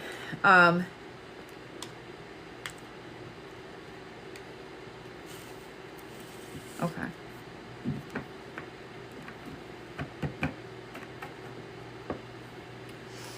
So he's really interesting. And a lot of the times when I talk to people that have passed away, like I hear some kind of words, even if it's just one or two words, or I hear kind of the way they talked or something like that. Not with him. Nothing with him. Like there's no verbal anything with him. It's really interesting. It's all kind of like that.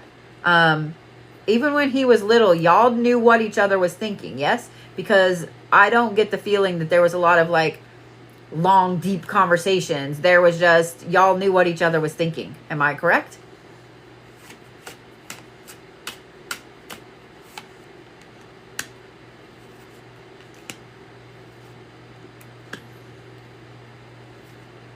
You're a year apart. Okay.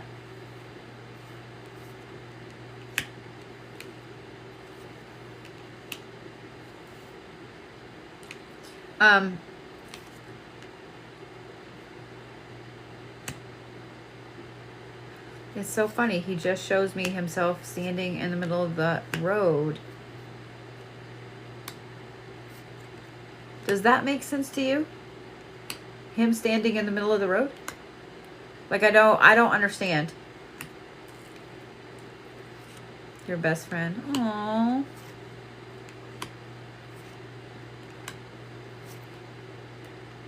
Is the house a 2-story? No. No, it's just a what he's showing me is just a single story.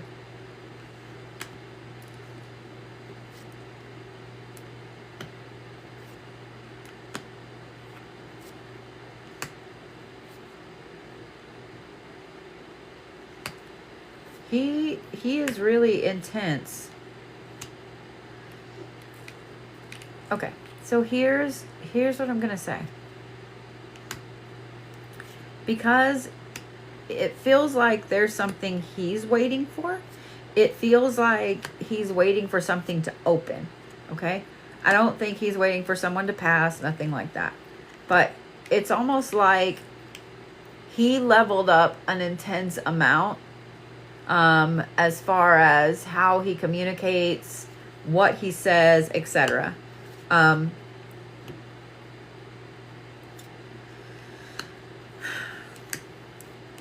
I have a feeling that you're probably going to go through a couple more level ups before the end of the year, and they're going to be really, really intense, and they're going to be really like hard on you physically. Not like, oh God, it's going to put you in the hospital, like nothing like that. Just when we level up, it's hard on our meat sack because our energy, our soul, or whatever you want to call it, all of that stuff is leveling up, but this thing doesn't really level up very easy. So I would kind of expect, I would say to keep your vitamins going, to make sure that you are eating a lot of vitamin C. Your body hurts so bad. I would make sure that you've got your vitamins going, because there's a couple more level ups coming before the end of the year. It's almost like, when you watch cartoons and there's a hole this big and they have to pull the whole like Wile E. Coyote through it, and of course he's this big old thing that has to go through a hole like that. It's like that's what's happening, so you can speak to him. I don't know if that makes sense or not.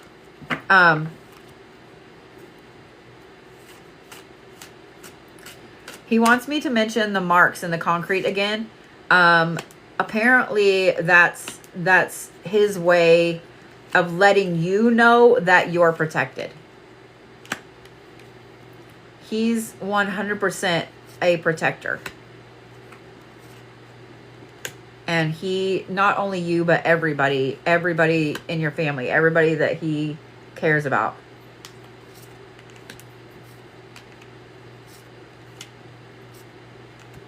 It's almost like he's just waiting for you to go through the level up phases. You know what I mean?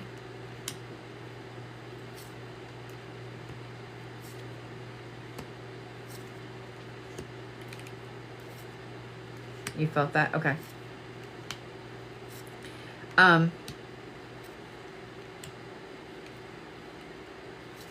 He keeps showing me swirling colors, like reds and blues and yellows, like very primary colors. They're very, very bright. It's almost like when you see like the AI, you know, the colors that move and stuff like that. That's what he telling me, you're hurrying as fast as you can. He's not in a hurry. He's just waiting patiently. So don't stress about being in a hurry. He keeps showing me those colors like swirling like that. I don't know what that means. The only things that I keep thinking about when he keeps showing me these colors are like whenever the very first time that I crossed over and came back, I saw colors like that. So that the way he's showing me those things, when he passed away, was it a touch and go thing for a minute, like really bad, got a little better, really bad?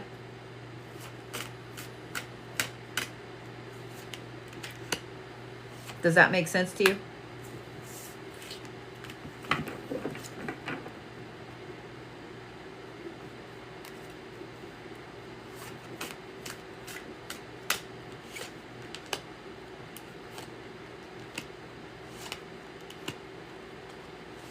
Okay.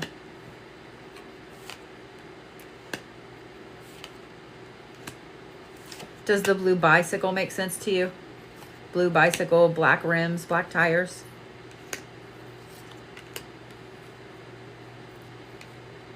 But not really sure. You found him in the water, but not really sure that he drowned. So does the blue bicycle make sense to you? Because he's showing me a bright blue, metallic blue bicycle with black spokes, black rims.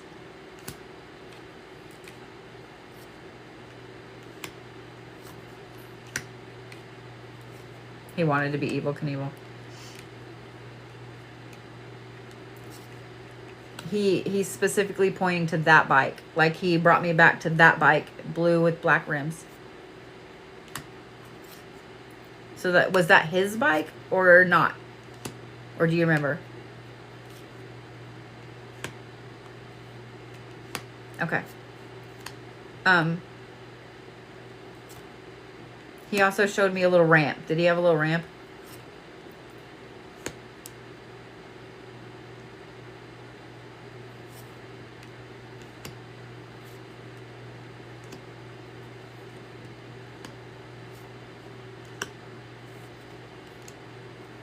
He's also showing me a red bike. Who had the red bike?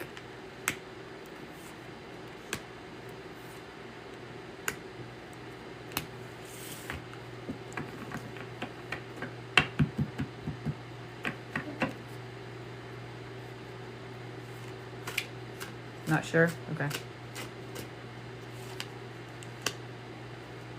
He's really serious.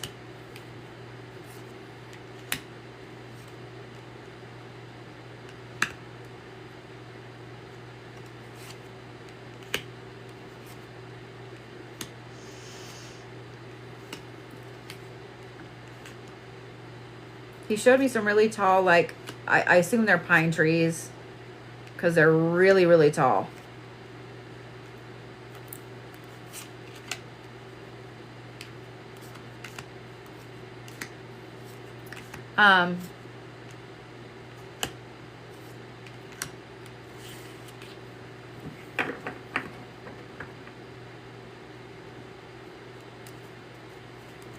Palm trees. Okay. I don't know. These look like pine trees. They look like really tall pine trees. Like they're not palms.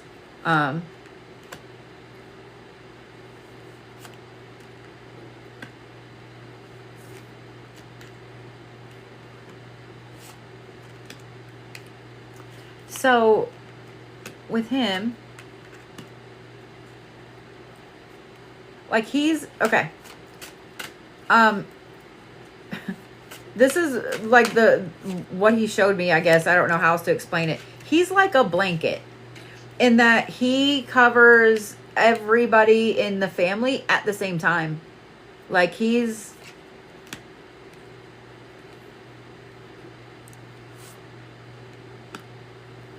knew also, didn't he? Like, he acted really... Do you remember the week or so leading up to this? Because he knew.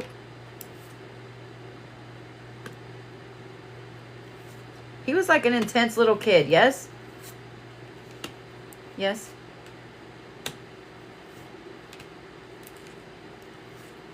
Okay.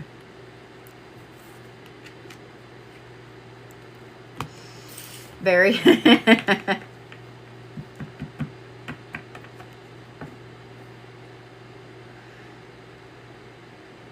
He showed me the blanket again. Like, no matter how far the family goes, he's like a blanket.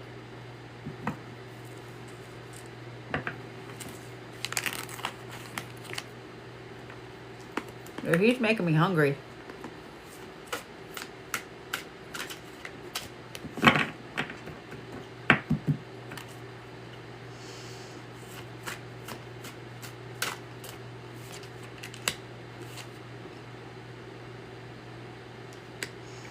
I'm going to send you a message, okay, Crystal? Because some of this that... I don't think he's going anywhere. I think he's just going to hang out for a minute. But I'm going to send you a message because some of this I feel like is too personal to say here as I spit nuts all over me. Fucking almonds. I'm going to send you a message, okay? Because... like I said, I feel like some of this is like for you only. Does that make sense? Some of this is for you only.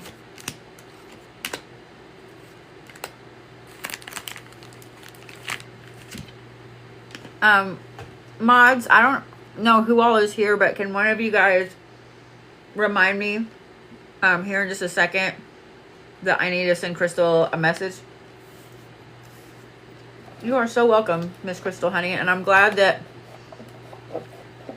Thank you, ladies. I'm glad that he popped up.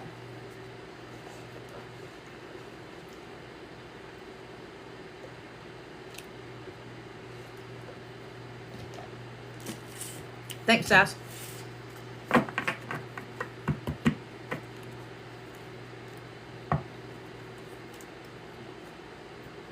I've been waiting 45 years. Oh, I wish that I could just reach through the phone and hug you.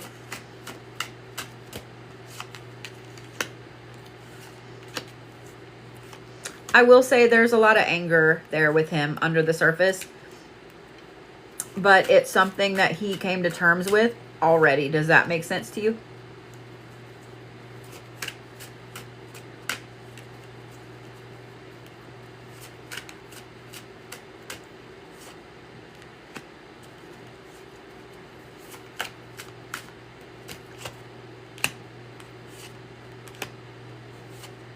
Okay.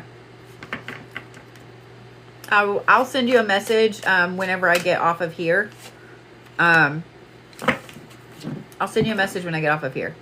Okay?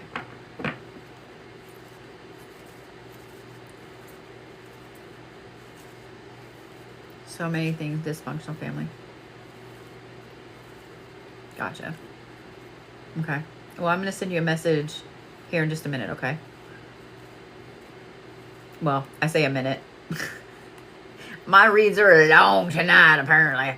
But before I go to bed, I'll send you a message. Because like I said, he's not going anywhere. So, I have 4 more. Apparently, I'm going to knock cards like that. I have 4 more. I have May, Diana, Sierra, and Miss Minnie. You are so welcome, Crystal Honey. You are so welcome. All right. May, you ready?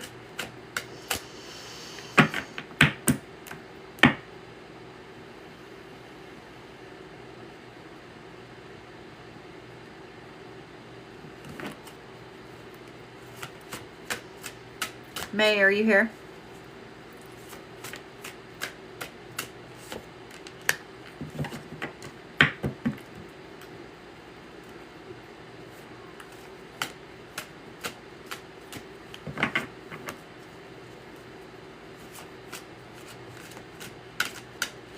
There we are. There you are.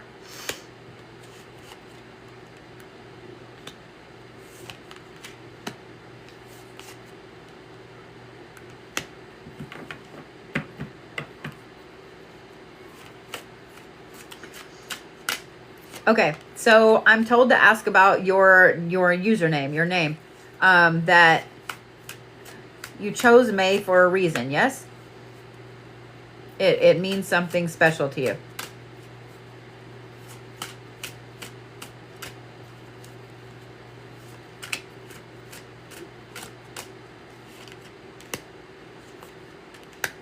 Okay.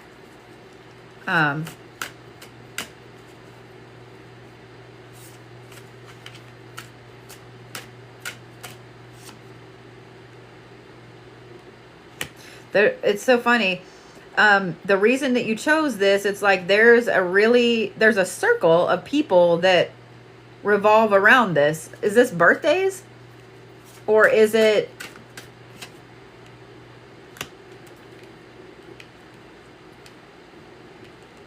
You're a very superstitious person, aren't you?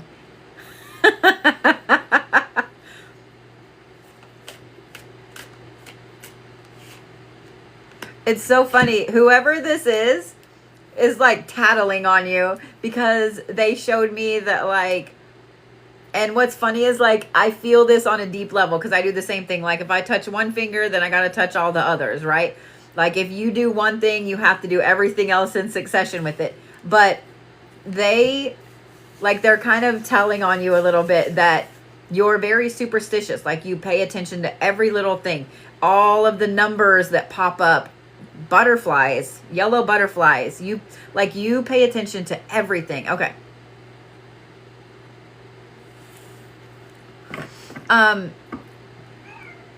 What's up, Vladdy? I'm still not happy with you. Yes. I'm still not happy with you.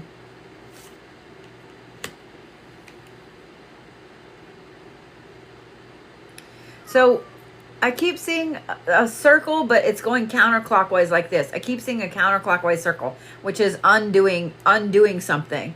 You're working really, really hard to undo something right now.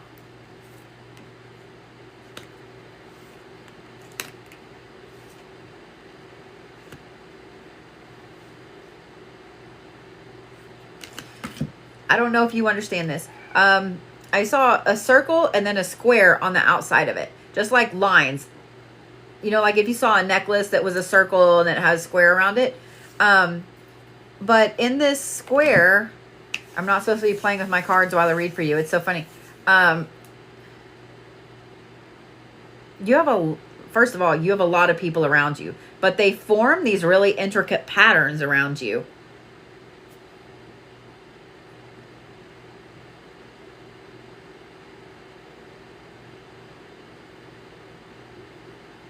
So I'm going to ask you kind of a personal question, and because it's the way I'm seeing these patterns, the way the people around you are lined up like this, it's not quite a mandala. It's just like the circle and then the square, and there are rays that go out from it. It's almost like a sigil or a family crest or something. But what I want to ask is how your brain works. Like, you don't have the normal brain, and I don't really want to say on the spectrum, but at the same time, I don't think it's like ADHD. I think there is some very intense like OCD there, and things have to be certain ways. Because there's like a young man, probably in his teens, 13, 14. There's an older lady. Like if I'm looking at the square, the young man's up here in this top corner. The older lady is down here. She's super short, like I would say barely 5 foot tall. She's kind of pudgy is what she said to me, that she's pudgy. It's okay to say it. I'm pudgy. She reminds me of my grandma kind of, but she's like super contrasting colors. Like she showed me like super white hair and then like a super purple dress. It's so funny. And then over here is a real tall, thin man that I can't really see a lot about him. Like from here, about mid chest up, he's just kind of, it's just kind of the shadow of him. But he's really, really thin, like lanky is what, okay, I'm not supposed to mess with the cards. He's lanky. And then up here, this is like a mother-like figure up here. But this woman up here, she showed me almost like a Peggy Bundy haircut where it kind of boofs a little bit and it comes down and it's like a perfect curl at the bottom.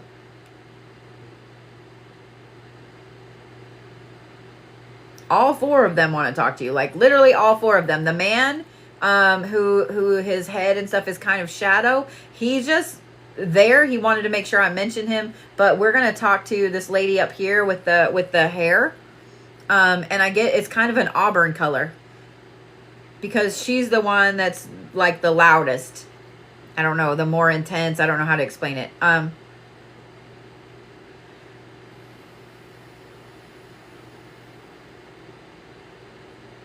It's funny. She showed me almost like a cartoon version of herself. Is it? Yeah, it's this gorgeous auburn, like a brown auburn.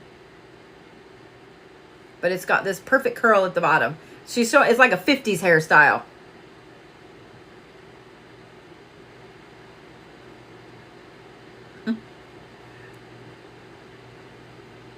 Did she get teased about her hair being big? The man you were hoping would come through to? I don't think he's ready to talk. I'm just going to say that. I don't think he's ready to talk. He wanted me to acknowledge that he was there, but I don't think he's ready to talk just because he showed me from here up, just kind of in shadow. Like, I'm here, I'm not talking. So I don't know. There's always a reason that they don't want to talk. And if they don't want to talk, I try not to push. There's some intense emotions there with him. So I would just say that he's not ready. He's not ready. Why is my nose itching? My nose is itching really bad. Somebody's talking about me. But with her, what's this? Like, I keep wanting to do this to somebody. You know what I mean? Like, I keep wanting to do that just with the outside of my fingers right here. Does that make sense? Like, I just keep wanting to do this.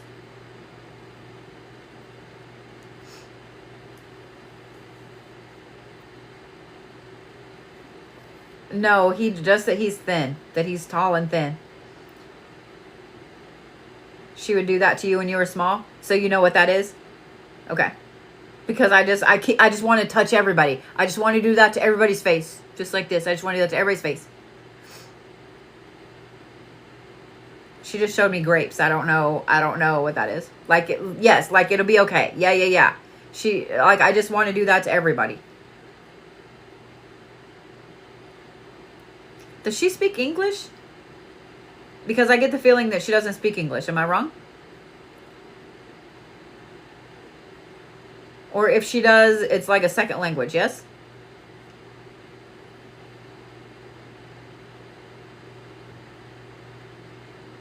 She doesn't speak English. Okay.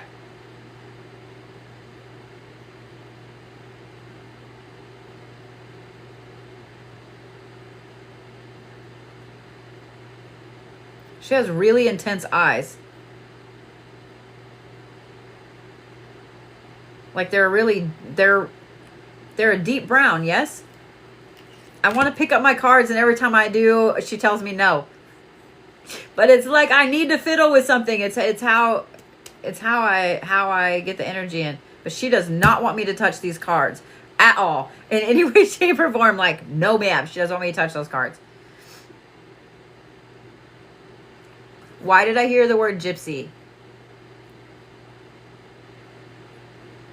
And she literally did this at me. Why did I hear the word like that? Where is she from? Because she is not happy that I have these cards. Like, she understands why I have them, but she's not, like, if I touch them, it's like somebody smacking my hand. Like, no. But she did this.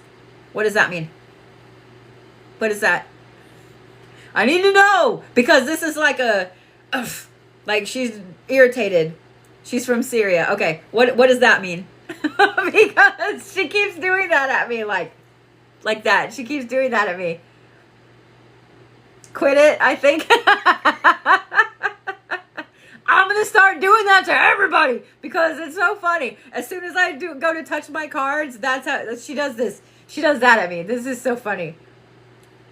But she's giggling about it. Like, I really like her. She's fucking hilarious.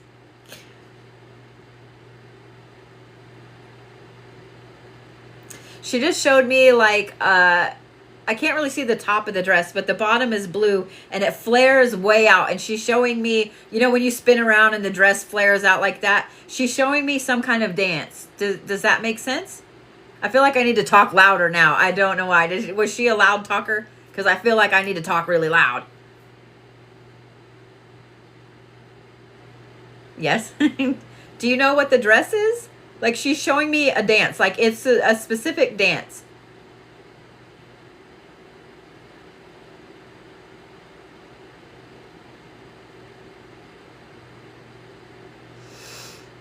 And does your username have something to do with her? A traditional one. Do you understand the blue dress? Like, I keep doing this because she keeps showing me it, like, it swishes like this and it moves and it, like, it's really beautiful. Like, I think I could probably get enthralled just watching this dance. Like, now I want to find this dance online so I can watch it because it's like, I don't know how to explain it. It's intense and intricate at the same time, right? Like, there's a lot of stomping and very loud. Yes?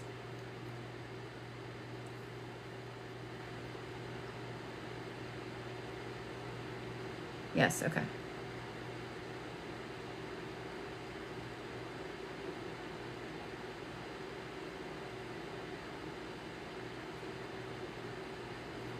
She is, like, super just alive. It's I mean, that's the only word I can use. Like, she's just got this big, loud, boisterous voice.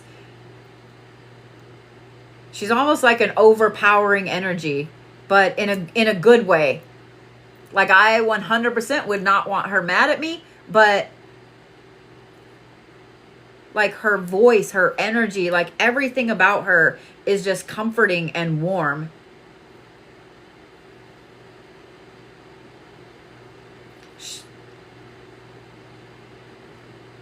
I don't know if this is bread or a pastry that she just showed me, but it's like about this. It's almost like an oval. It's about this long and it's about that thick. I don't know what it is. It's got lines across the top. Like, almost like cuts. You know how you see the big baguettes of bread that have the cuts? It's almost like that, but this is a pastry. Am I right? What is the, oh my God, am I right? She keeps showing me this pastry. I'm assuming it's a pastry. This is the thing she misses. Was this like her favorite dessert? What is this? It has filling, yes?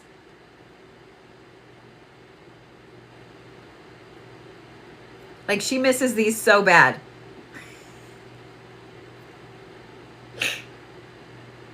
I love this. Was she a cook? She liked to bake? Because I feel like food is a big thing with her. She used to make cheese and thyme pastries. Oh my God. Those sound phenomenal. Those sound phenomenal. Why y'all's people always make me really hungry? Y'all's people make me really hungry. Stop it. Okay.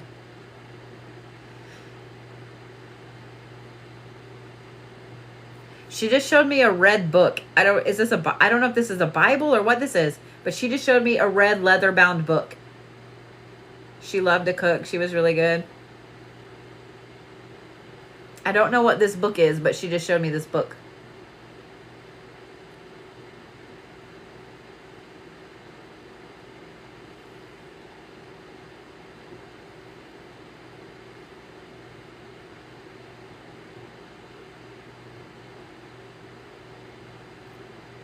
Okay. So what she showed it to me on, it's almost like it's wrapped in velvet or something. It's like this really, it's either black or really dark blue, but it's about this thick. That's why I asked if it was like a Bible, but it's got a thin, like it looks like a Bible, but for some reason I don't think it's a Bible. But it's red leather. It's old, like it's old and worn, but it's in this black fabric. But it's laying out like on a display. She's showing it to me laid out on a display.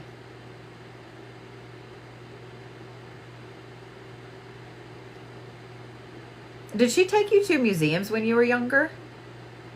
Because I get the feeling like I'm looking at a display. I'm looking at something on display here.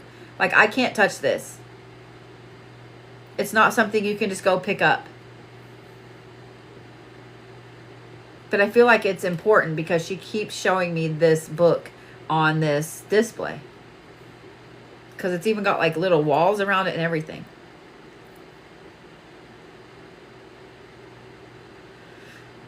It's so funny. I want to pick up my cards and she's not letting me at all.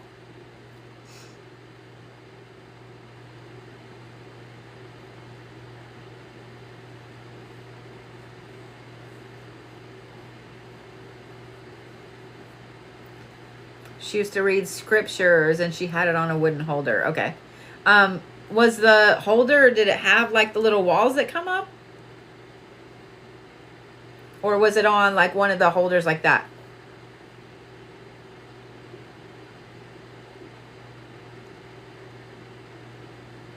Who has it now?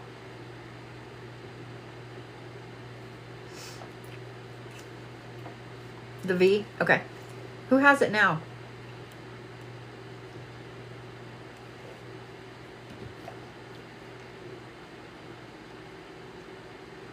Because what she showed me was it's laying on something. Probably her nephew.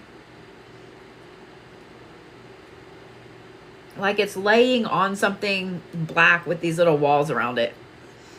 Like it's being well taken care of. I'm not worried about it. Like she's not worried about it. Does that make sense? But I mean, it's almost in like a reverent position in whatever place this is. She's not worried about it. It's being taken care of.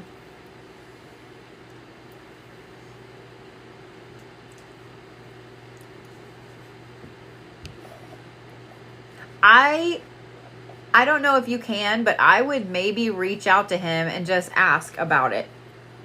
Because I have a feeling that either whoever has this has been missing her, talking to her, wanting to hear from her, and just needs to know that she's still here. Like I almost got choked up saying that. Does that make sense? Like she's basically wanting them to know that she's around. They feel like she's gone and they're never going to hear from her again. But I also feel like it has to be carefully done. I know that made sense. Like you can't just be like, hey, I talked to this lady who said blah blah blah. You know, it has to be like, hey, do you have, you know, I don't know who this is, but do you have her Bible that she used to read us the scriptures out of?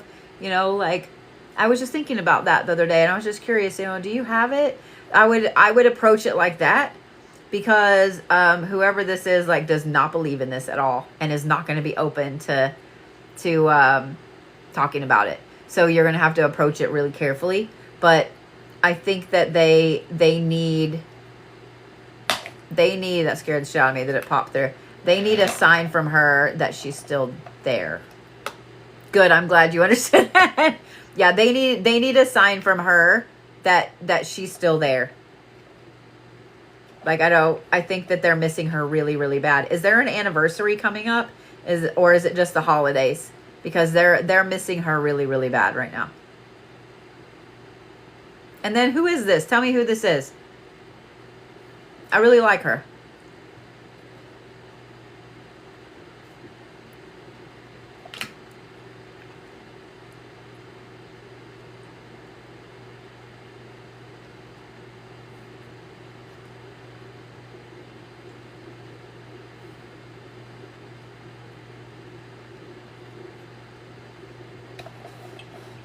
Your grandma.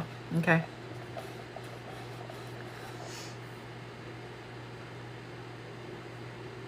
I feel like she was a very fun grandma. Am I wrong? And maybe you didn't want to make her mad, but you didn't want her angry at you. Is getting close to her anniversary. Okay. To her passing. Gotcha. Okay. Let me just say that I would bring her up to family, you know, like, hey, I was thinking about her the other day and I miss her. Do you remember this or this? She raised you and you didn't want her to get angry. I would bring her up because I have a feeling a lot of people have been thinking about her. It's almost like she's been making the rounds, like visiting, but they don't want to acknowledge that she visited, if that makes sense. Like, because if they acknowledge that she visited, then they have to acknowledge that, you know, maybe some of this stuff exists. And I know, like, I don't know anything about, like, the religion in Syria and, you know, the cultural beliefs there. I do know that, like, in some of the areas of the Middle East, I have some friends that are from Iran and stuff like that. And I know that they have certain beliefs on when people pass, how they communicate and if they talk to you and spirits and ancestors and stuff like that. So if I were you, this is what I would recommend. I would find out, I would do some research if you don't already know, how in Syria, how the culture is with venerating ancestors and with, you know, offerings and saying hi and things like that. And I would do something like that for her. I would do something like that for her. Just, she knows you care. She knows they care. She knows you guys miss her. She misses you, you know, all of those things. But just as like a little bit extra of, I really miss you. I'm glad you get what I mean. Good. Just something special for her. That's what I would recommend. I think it will also help you feel closer to her as well, if that makes sense. Because I think you've been missing her a lot, yes? Hopefully she'll let me touch my cards now.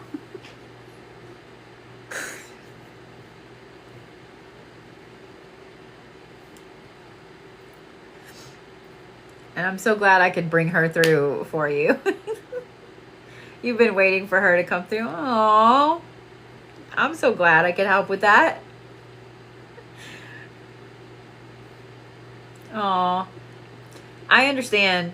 I've been missing my mom and my grandparents a lot lately too. I get it. It's that time of year. It's that time of year. We all miss everybody at the holidays. Well, thank you for letting me meet her. Will you tell me her name?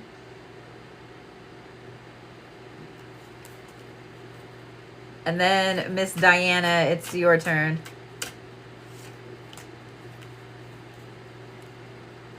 Fatima, okay. I love it. I've actually known somebody, I knew somebody with that name. And she was kind of like that, very boisterous and full of life. Like, I love it. Thank you for letting me meet her.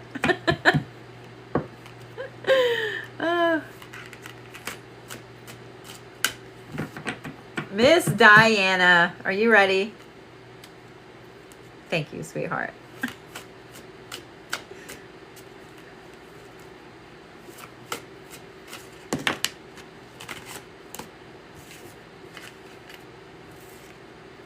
All right.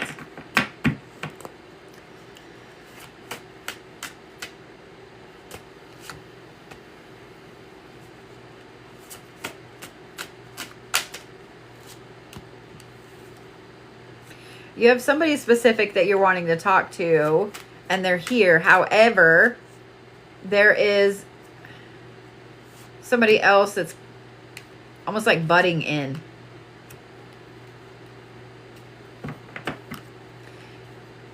So the one that's like butting in, the one that's here,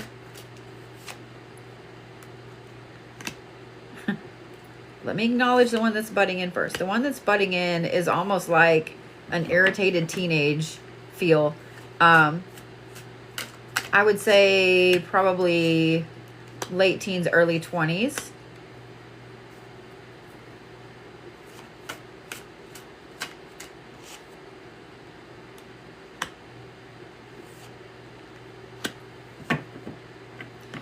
Okay.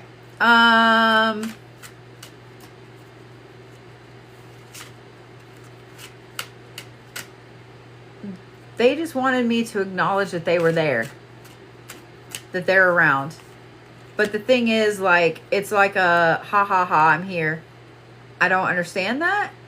And I don't know if you do.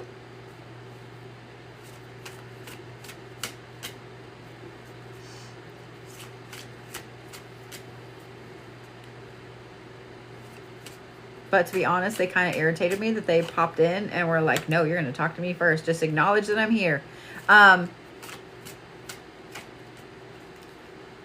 But the other person that's here,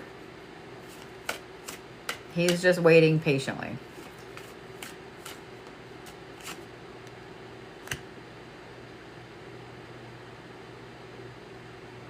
Every time I try to talk to, so this is a gentleman that's back here waiting, and he's just kind of standing here, just patiently waiting like this.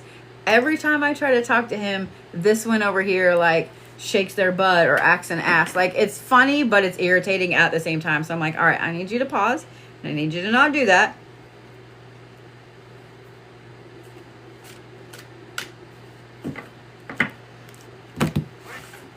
We need May's grandma to come and get on him.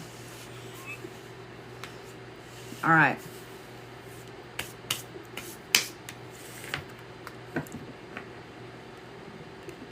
So this older gentleman that's here just kind of waiting.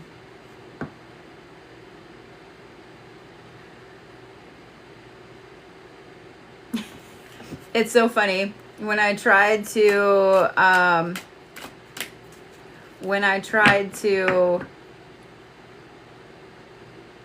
kind of channel him a little bit and get some views of what he looks like, he told me I literally look like every other guy. It's so funny. Literally look like every other guy.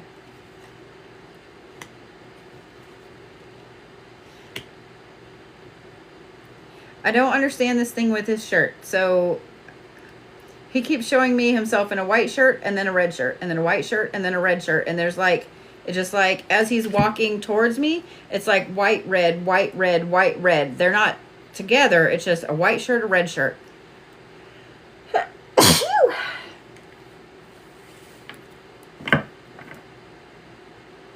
He has a very distinct walk. Like, he really swings his arms like this when he walks. It's almost like a lumbering walk. So I get the feeling that he's kind of that he's tall. It's almost like a lumbering, like he leans forward like this when he walks.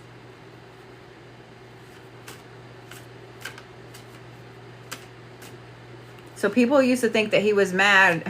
Thank you guys. People used to think that he was mad when he would be walking up to them or whatever. But it's just literally the way he walks.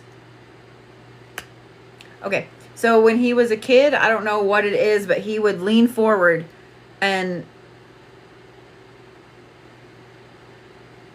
it's almost like he was malnourished as a kid or something, where, you see little kids where their heads are a little bigger than their bodies. Like, that's kind of the feel I get from him. And I don't mean that in a bad way. It's just he's explaining to me why he walks the way he walks. There's some issue with his back as well. Like, he literally just kind of lumbers like this.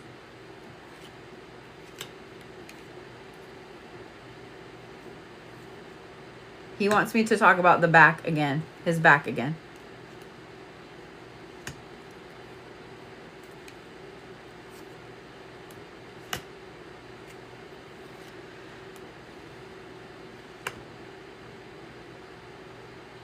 He just showed me Wreck-It Ralph, and I don't understand that.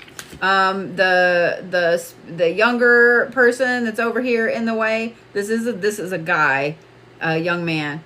He just showed me almost like Wreck-It Ralph, like pushing him out of the way. It's really funny. It's really funny. And not funny, because this guy over here doesn't really think it's super funny.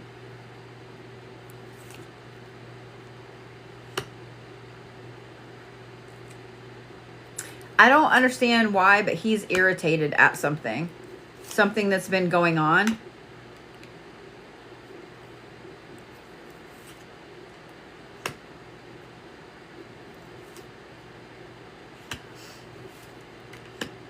So I don't know if this makes sense to you, and you tell me, but there's some situation around you, and every time I start to focus on the situation, it's almost like the sky turns black. It's crazy. He's really irritated about either the way someone is treating you or the way they're talking to you. I don't know what it is. He's like literally ready to throat punch someone over the way someone is treating you lately.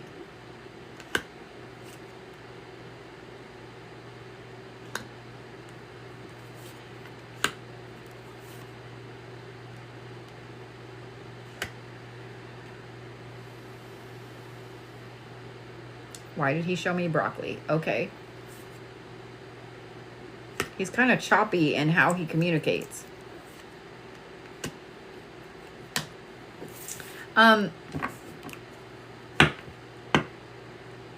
For some reason, I'm supposed to ask about an uncle.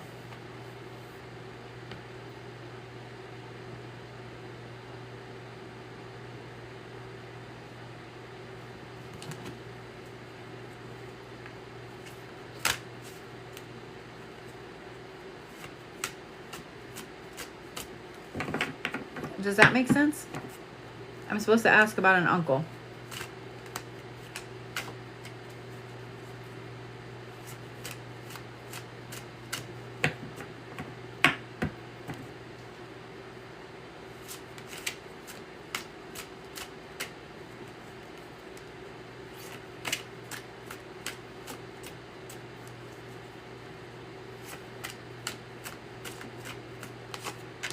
Okay.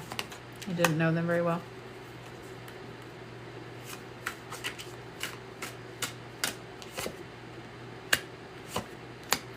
Like he got really, really serious and intense all of a sudden. Like I gotta loosen my forehead, it hurts. He showed me broccoli again. Like just a raw stalk of broccoli.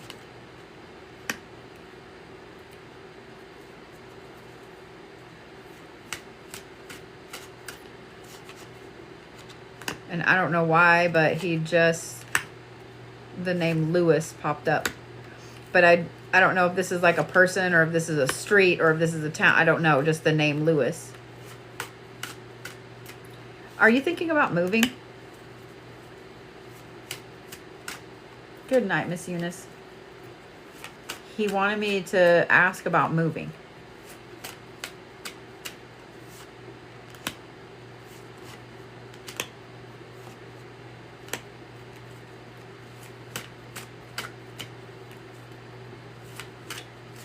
Yes and no. Okay. He just wanted me to ask about it.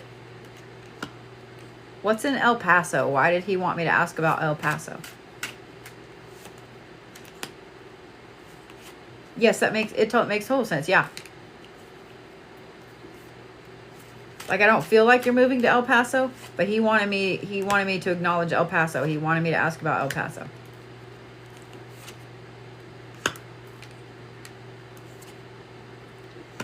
And then he showed me something really bright blue. It's like I can see it through a couple of cars. Like, you know, when you're at, I don't know, the fair or something like that, and there's lines of cars in a parking lot, and there's something bright metallic blue right over here.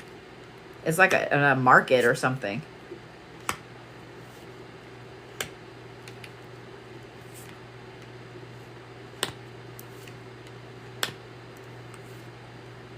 You've never been, but he might have. Okay.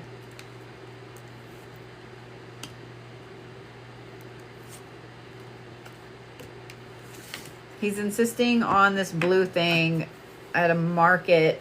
I don't think...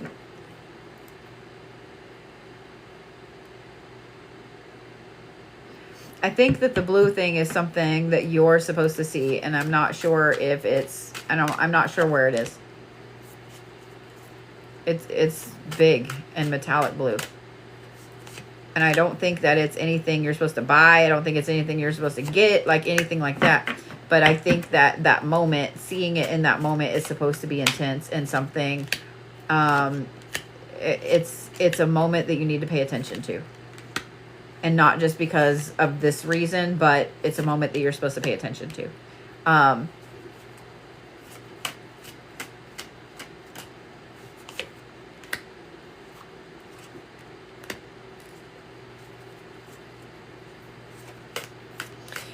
He's making me feel like you've been overlooking something. Like you're looking for something, trying to do something, and you're... He like gets to talking really fast. You're overlooking something, and it's like a little bitty teeny tiny thing. It'd be like if you had this whole huge table with all this big design on it, but it doesn't fit right because there's one screw missing right here, and for some reason when you look at it you're not seeing the little screw. Does that make sense? And so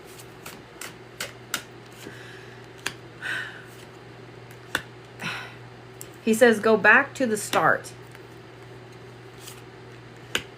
Like it's something you've been trying to figure out. It's frustrating the shit out of you. You have all the pieces, but you can't make it work because it's missing this one little teeny tiny screw.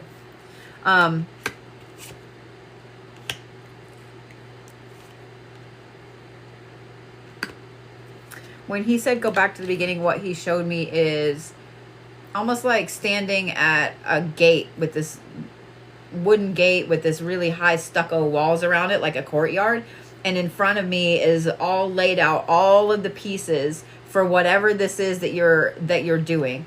And to be honest, I feel like this is something with your practice. I don't feel like this is something with your job, with family. Like this is something very specific as far as your path goes. And for some reason, this one little teeny tiny piece right here just didn't... It's not that it just doesn't... you just didn't have it. Okay. But it's like, go back to the beginning where you started this path from. And it's right there in front of you. Like literally right here to the right in front of your foot. Thank you for that. Does that make sense?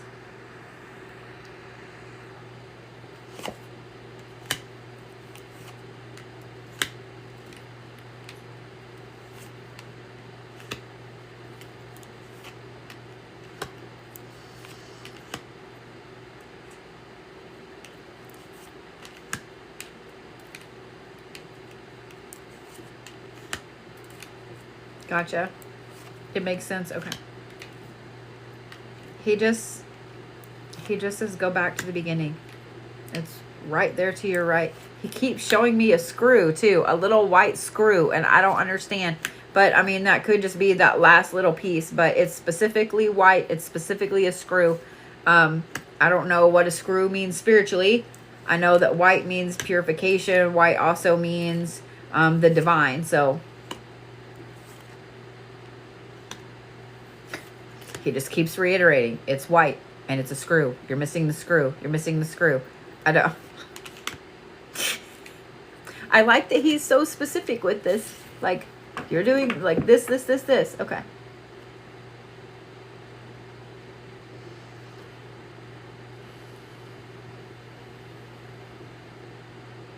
He is almost impossible to communicate with. Like, once he gets on one thing, he doesn't want to talk about anything else.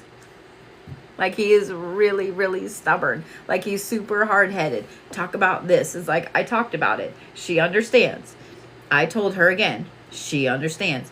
It's so funny. He is super insistent on this particular piece. He showed me the blue thing again. It's literally just this big blue, glittery, metallic thing.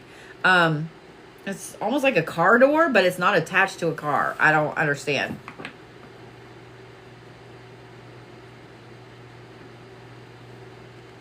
And then he said, go. I don't know what that means to you. He said, go.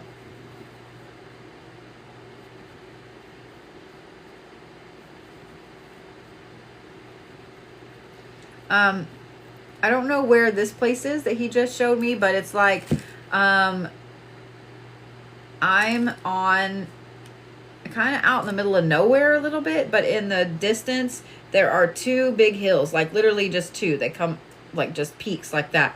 And the sky is like almost turquoise. Like it's so fucking pretty.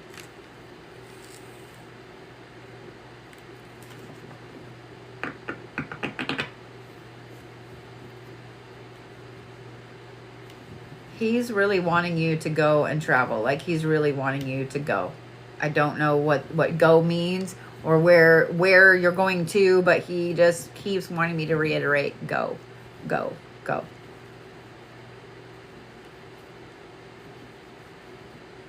I don't know if it's a pendulum or what this divination tool is that you use. That it's not cards. It's a specific divination tool, and I really kind of think that it's probably a pendulum. He is who you're talking to. He is who you're talking to.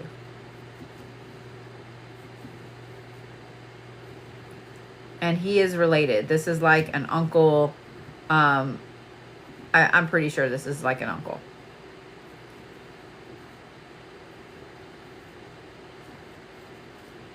So for those of you guys just joining, my list is sold out for this evening. I will be doing this again next Friday. I have decided that I can only do about 6 or 7 a night because it's too much. It drains me too much. I don't know if that makes sense, Diana, especially with the go. But do you know what tool I'm talking about? What divination tool I'm talking about?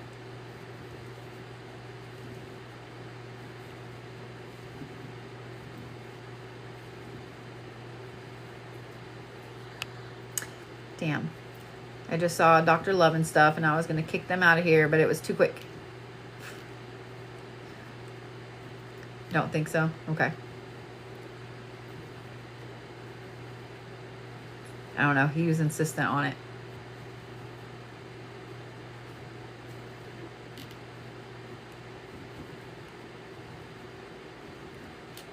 He wanted me to talk about the red and white shirt aspect again, too. The red shirt, white shirt, red shirt, white shirt. Or, excuse me, white shirt first, then red shirt. And his walk. And then he says, ask. So I don't know if there's family around that you can ask about this with this walk and the red and white shirts. I feel like the red shirt and the white shirt have something to do with his job, with what he did for a living.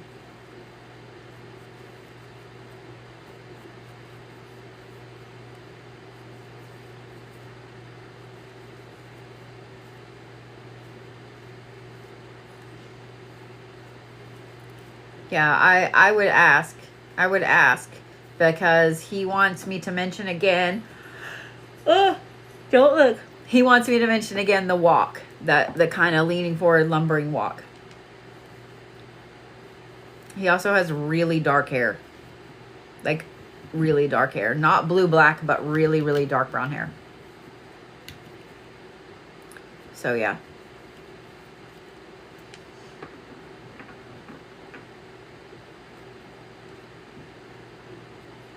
I have a feeling a lot of this stuff, when you ask, is going to pop into place and make a lot of sense. And you're going to have to let me know because some of it I don't even understand.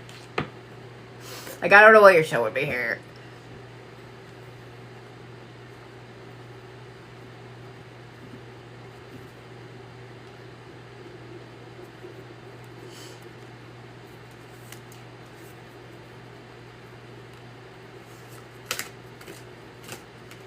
All right. I have Miss Sierra and Miss Minnie. Are you guys here?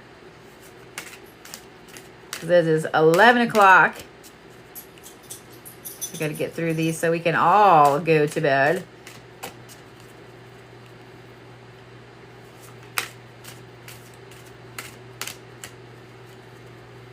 All right. Miss Sierra.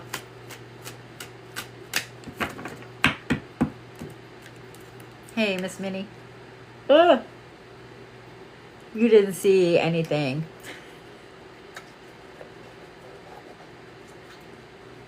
Okay.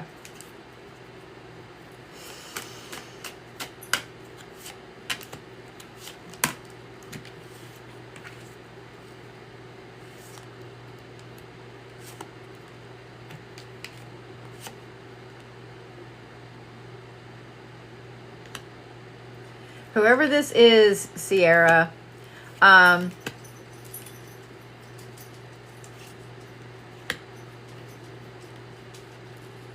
it's like they made the comment to me that it's almost like you feel like if you could just talk to them once, if you could just talk to them once, that you'd be okay.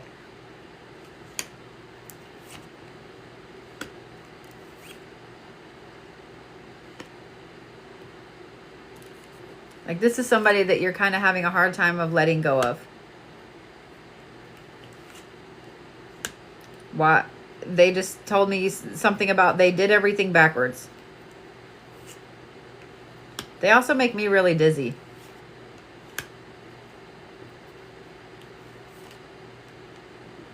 I kind of feel like that this is a man. Their energy is jumbled. I don't know why I needed to say it that way.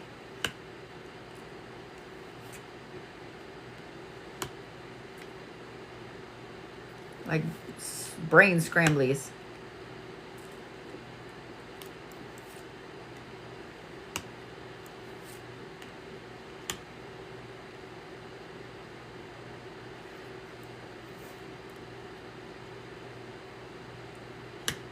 Like there's the headache, crazy kind of dizziness a little bit.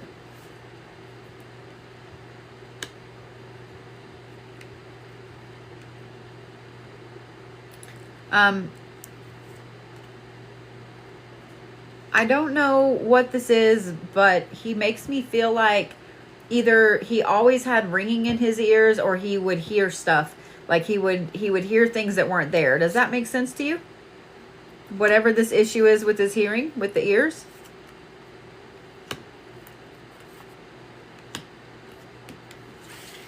Yes, okay.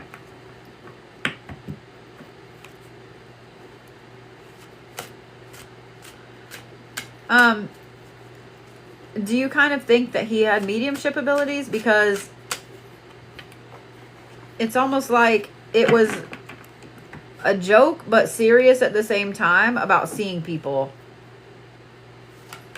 Like I see dead people kind of joke, yeah?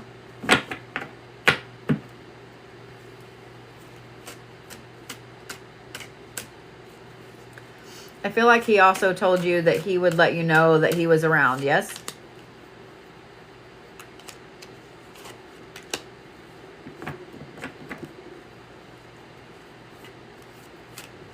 Okay.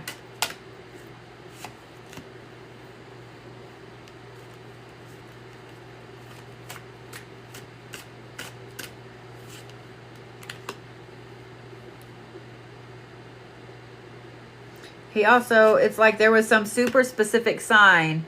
You asked for a sign. There was some super specific sign, right? Like you were like, it had, like, if it's this, like it was super specific, but you haven't gotten it, right? Yes? Okay. So I'm going to say this. Just because you haven't gotten it doesn't mean he's not around. I don't think he's not a good communicator across the void. Does that make sense? Also, there's a lot of hurt there. Like he doesn't want to let you go either. This isn't like a relative, is it? Is this like a love interest? Is this like boyfriend, husband, etc.? Because that's the feeling that I get. I don't really feel like this is grandpa. Because there's a lot of interesting like playful energy there, but also a really, really deep connection.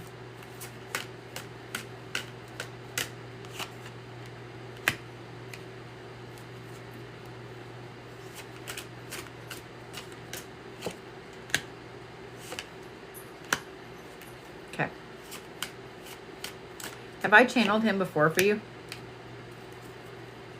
Because I feel like this is almost like deja vu.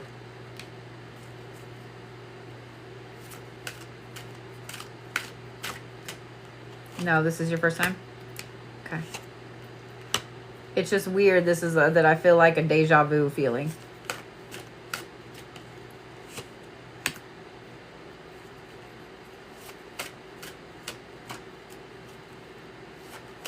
He got like really, really serious all of a sudden.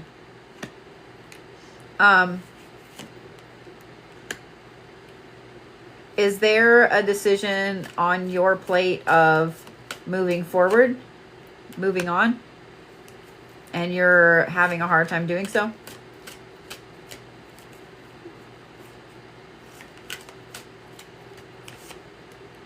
Because it's funny, like selfishly, he's acknowledging, selfishly, he's acknowledging that he doesn't want you to, but he understands. But he's like, but I'm being honest about it. Okay.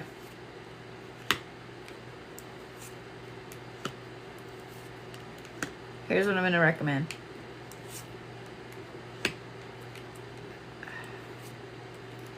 Just don't be in a rush. Just don't be in a rush.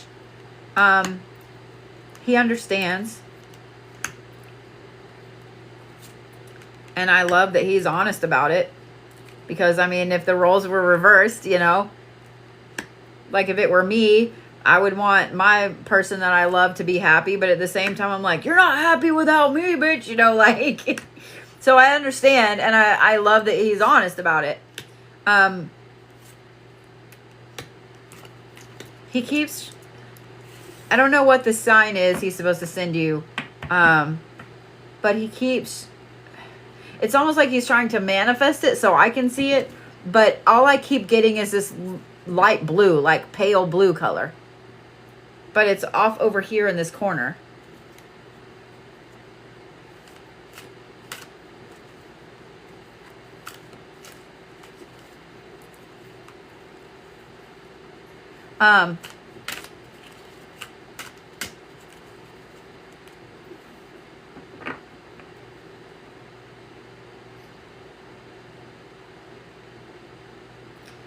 He is having a tough time figuring out how to communicate with you from the void, from the other side.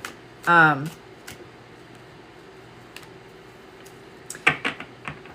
would say to give him a different sign, something really easy to show you, because it's like he's an overachiever and he's trying way too hard to show you this uber specific sign.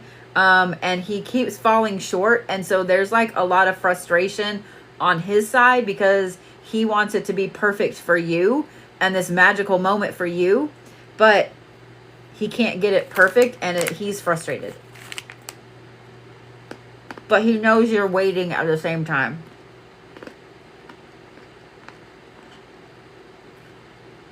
He also says, I'm listening.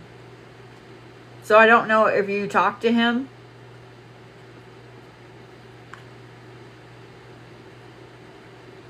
But I literally would just tell him, like, hey, show me a pink butterfly, or, you know what I mean, a black fox or something like that. I would make it easy. A lot recently. Okay. He's a really, really bad perfectionist, yes? Because it's like, if he can't get it perfect, he's not going to do it at all.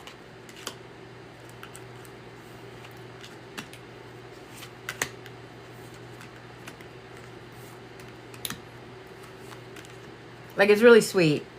It's really sweet. But it's frustrating me for you. Like, I'm frustrated for you. I'm like, dude, just half-ass it, you know? You asked for a lizard that they specifically liked. Okay, gotcha. Gotcha. Yeah, I would give something very easy, and I would, like, he's literally listening. Tonight's a good night to just talk to him and say,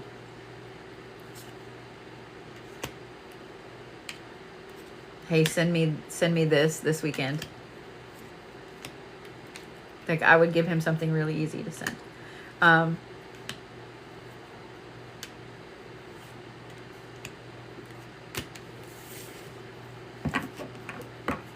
There's a bit of ADHD there. There's a bit of ADHD there. It's funny. Dumb it down a little. I mean, I wouldn't say dumb it down. I would just say something easy. Does that make sense? Like something easy, like a sunflower. You know, easy, but not abundant at the same time. Like, I don't know where you are in the world, but easy, but not abundant. So that's what I would say. That's what I would say.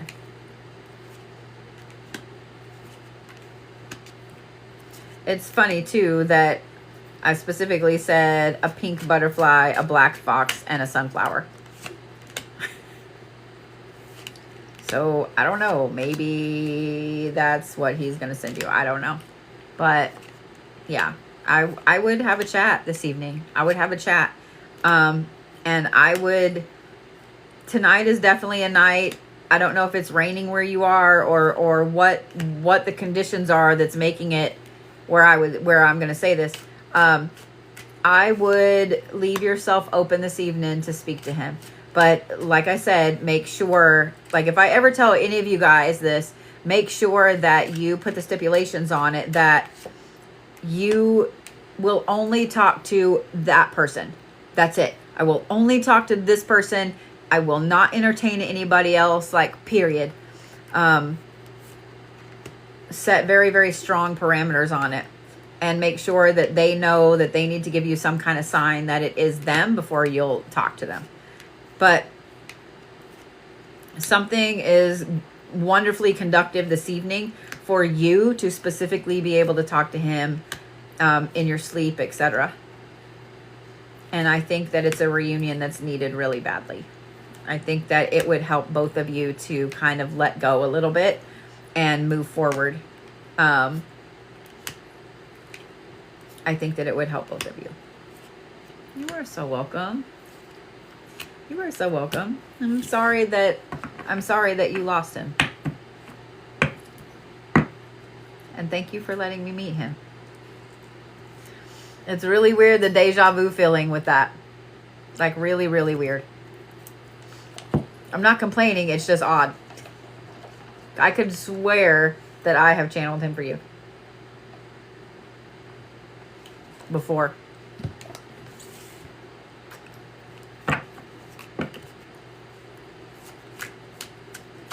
All right, Miss Minnie Pooh, are you ready? You think you see him? No, I mean, that 100% could be.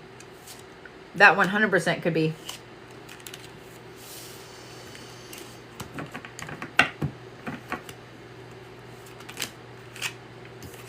So for those of you guys that are here hanging out, all 166 of you, on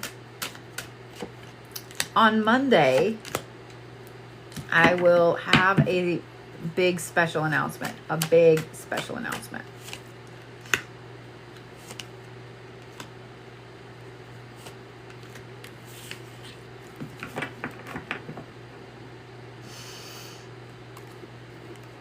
Woo! Okay, Miss Minnie. Dude, there's a jumble of people around you and they are all talking at once. Talking over me, talking over you. Oh my God.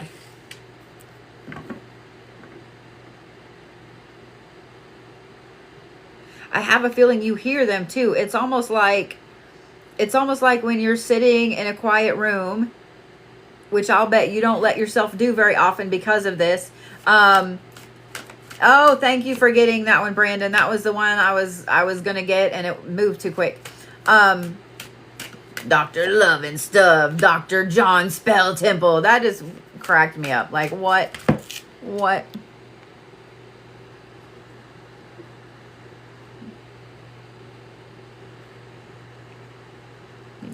just block that one. Y'all want to know? Y'all want to know who the fake Bodhies are? Those ones right there. Okay. So, Miss Minnie, I'm gonna assume that you don't like it to be very quiet lately, and that I would also bet. How are you, Miss Alexandria? I would also bet that when it is quiet, it's almost like you hear whispers behind you or over here or something, and you can't tell where they're coming from. Am I right? Girl, I just want you to know, Miss Alexandria, that I had to get a special box for that sphere because that bitch is heavy as fuck. So, just letting you know, it's going to come in a weird box, not a normal black Bodhi box, okay? But I don't know what this upheaval is, Minnie, but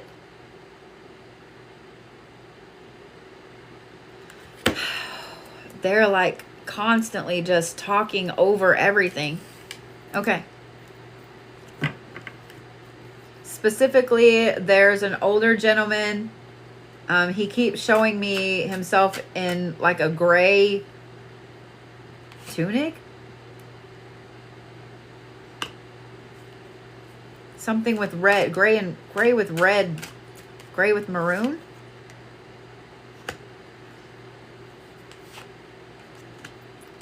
He has a really fiery, loud temper. Like, it's so funny. He is arguing with this woman, this older woman over here. And when he is arguing, when he's talking to her, it's like his beard, his hair, everything turns into flames. It's crazy. Like he has, it's 11:13. He has this crazy intensity about him.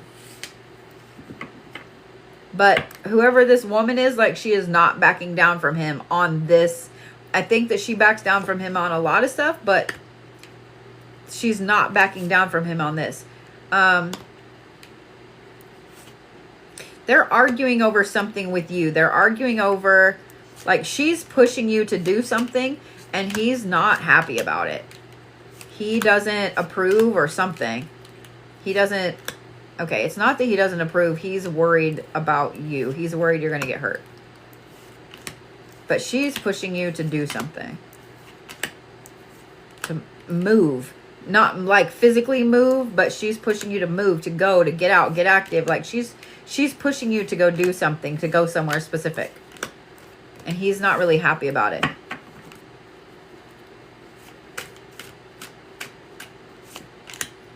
Okay. So he wants me to bring up this gray.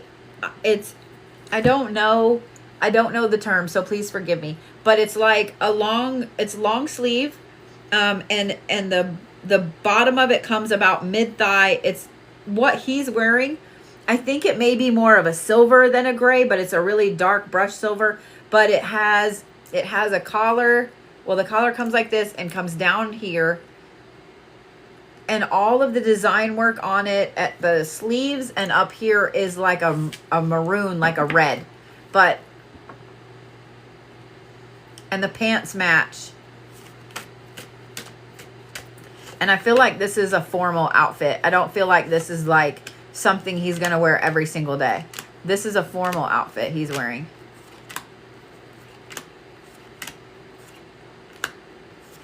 With her, she rotates back and forth between wearing a really deep purple and gold and wearing like blue and gold. Okay.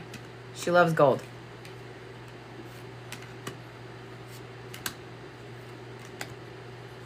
But she wants me to point out, his is like an overcoat, yes. She wants me to point out that she doesn't have a headscarf on, that she doesn't have anything on her head. She has long, kind of gray-white hair.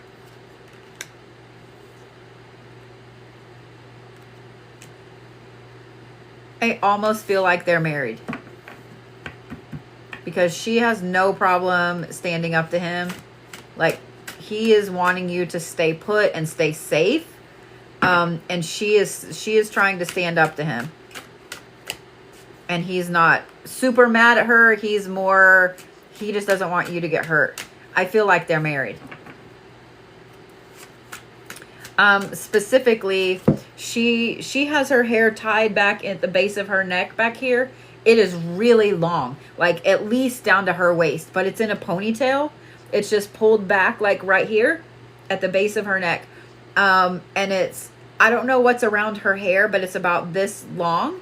And it's this gorgeous, it's not a clip. It's like a, I don't know what it is. It's like a wrap or something, but it's metal. It looks like if you took a bracelet and wrapped it around like right there. Her hair is beautiful. Her hair is absolutely beautiful. And I have a feeling that her hair is something that she prized throughout her entire life.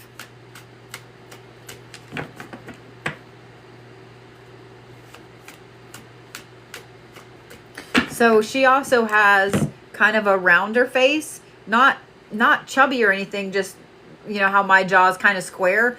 She has a very round face, and she has big eyes, but she also shows me herself wearing glasses, like really big rimmed glasses. She's like the cutest little lady.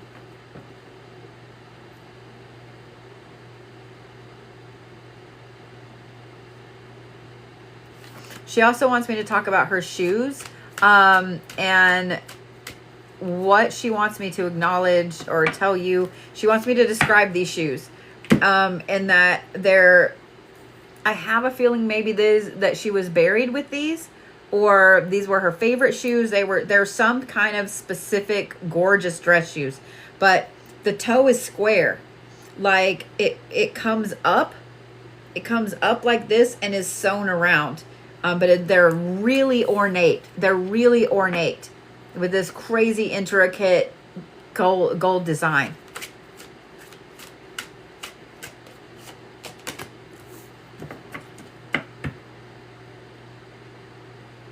So when she's in purple, it's almost like a pantsuit. It's a really long top with pants underneath. But when she's in blue, it's, and forgive me for not knowing the terms for the dress, but it's like a wrap, like a wrap dress that pins up here.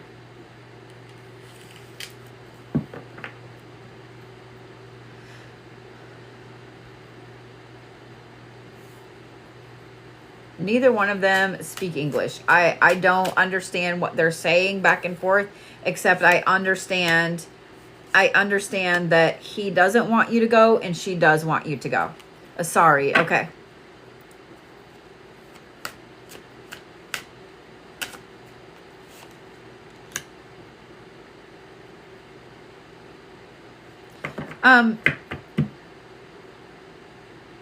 When you moved here, when you came to the United States, did you have grandparents that argued over if you should go or not?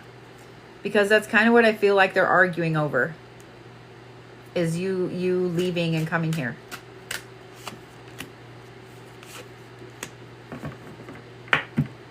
I have pulled her before for you. She was the one, I think one of the very first mediumship reads I did for you, where there was a doorway and she was the lady in blue that was standing there. They passed away before you moved here? Okay.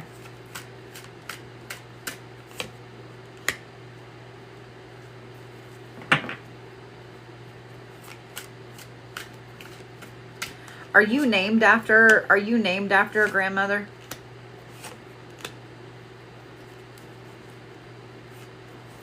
Or do you have a grandmother that named you? There's something with your name that she wants me to point out to you, that she wants me to acknowledge.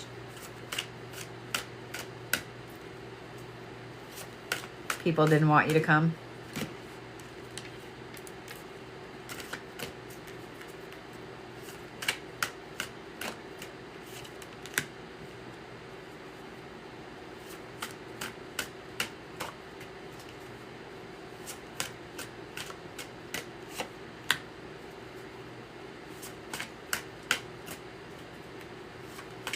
Do you understand what she's telling me about with your name? Your grandparents called you Minnie. Okay, so that's what she's wanting me to acknowledge as the name. Okay. Gotcha.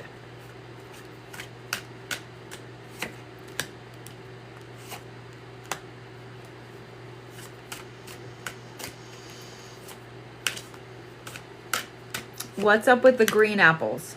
She wanted me to acknowledge something with a big green apple.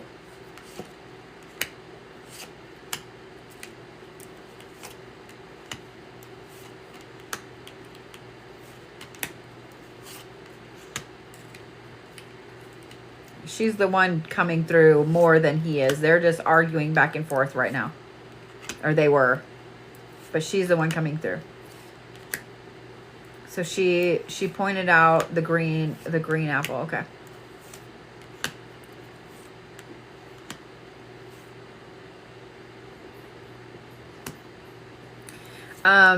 Then she showed me like a white, it's a snake. It's solid white. And as soon as I started to acknowledge that it was a snake, that it was a solid white snake, it turned bright red. Like, obviously not a real color red. Like, I hope not. That is a scary goddamn snake if it's that color red. But she said something about the cobra is special to you. Do you understand what that means?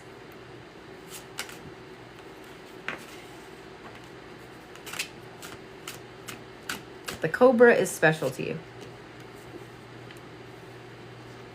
But she didn't show me a cobra. Like this is just it's a white snake, but it's standing up.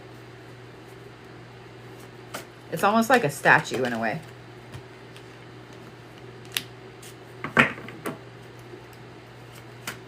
Lord Shiva has snakes around his neck. Okay. Do you understand the white and the red? Like I don't understand why it went from white to red, but maybe you do understand that.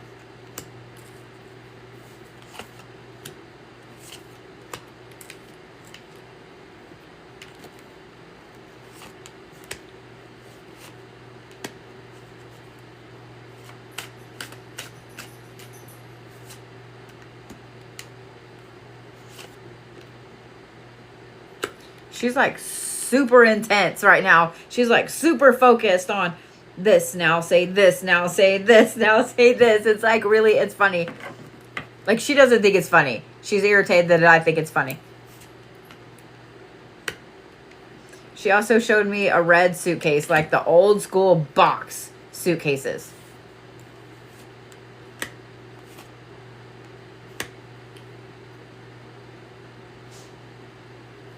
I feel like she's kind of the one that planted the idea to move, to go somewhere, right? Am I right?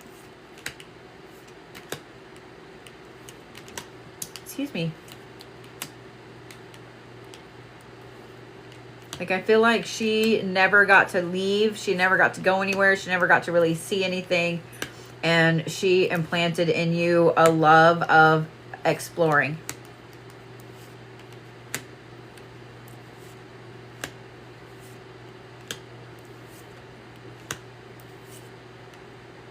She showed me her showing you, like looking through a book with a lot of pictures of different places in it. Like my grandparents had books like this on their coffee table in their living room. They were like National Geographic or whatever. And they were, your sister did, your grandma passed away before you were born. Okay. This book is like, it seems huge. So I don't know if you were little bitty, but it seems like a huge book. And it just has pictures of like beaches and mountains and things like that. Do you know what I'm talking about?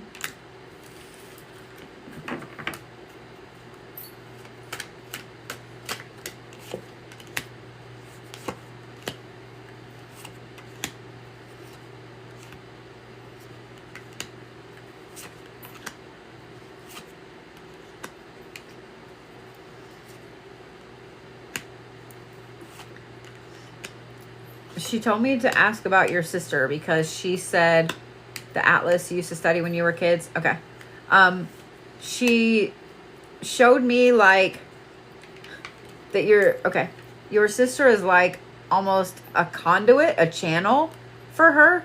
And that she showed me like your sister's mouth just being open, but her voice coming out. It's so funny.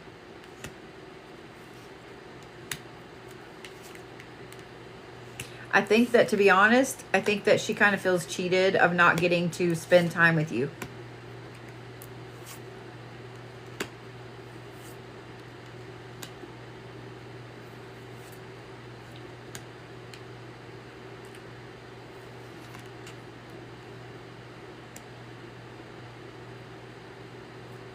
Okay.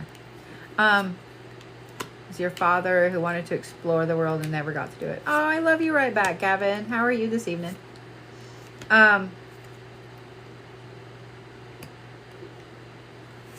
She pointed to the man in the gray again.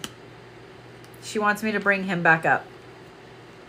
He's done. He doesn't want to argue anymore. He doesn't want to talk anymore.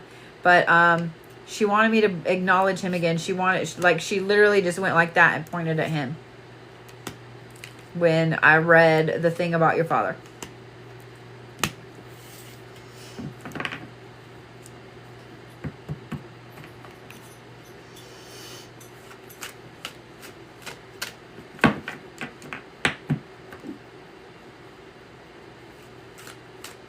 I'm sorry you're dealing with some BS. I think we kind of all are right now.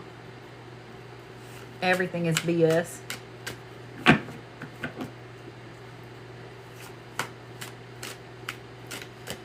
The next thing she wanted me to acknowledge, Miss Minnie, is it's like a necklace, but maybe it's not a necklace.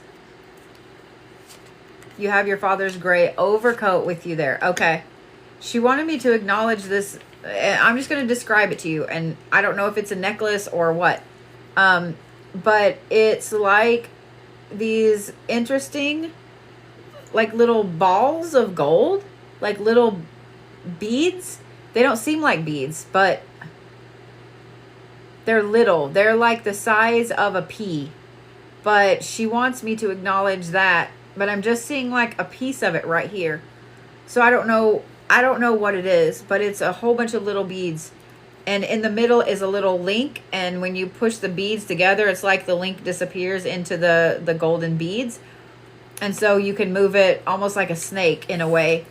It's a really, really interesting little chain, but the golden beads that are on it are they're like the size of a pea. So I don't know if that makes sense to you, but she was wanting me to point that out. She wanted me to describe that to you.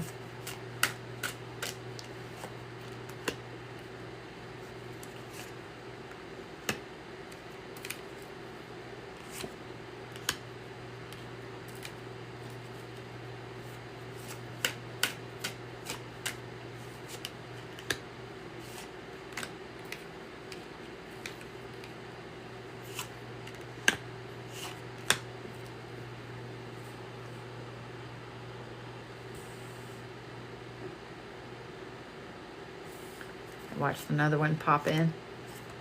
I was trying to get it and it was gone before I could get my hand up there. A wedding necklace. Okay. It's really pretty. Like, it's really intricate. It's really, really pretty. Does your family have hers?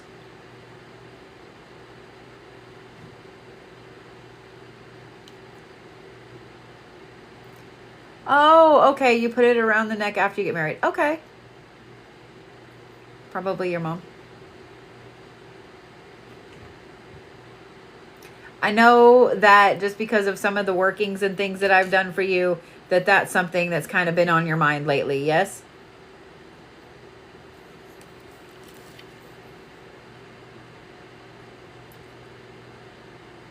Like finding the right person.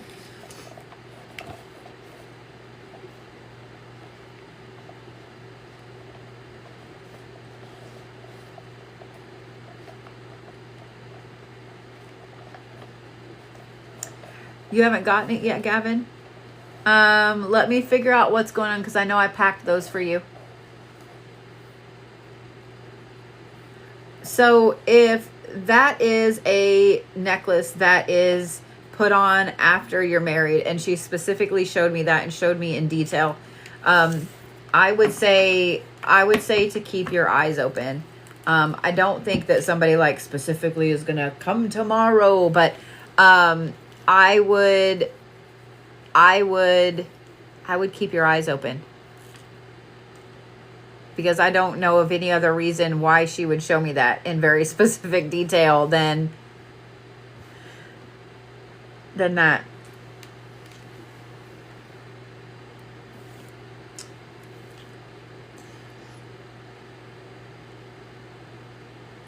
She also just wanted me to ask how you are. She wanted me specifically to ask how you were doing. Are you okay? I have this feeling that she would 100% throat punch somebody for you. Thank you, Gavin. I know that, not really, but hanging in there. I think that kind of is how we're all feeling. We're not okay, but we're still here. We're hanging in there. Well, I'm glad you're here. And I adore you. I love you. Unpacking a box today of stuff that was in my office, I found the scarf that you sent me, the peacock scarf that you sent me. So you were on my mind today. My daughter-in-law found it, and I was so glad that my kid wasn't here so she couldn't steal it from me.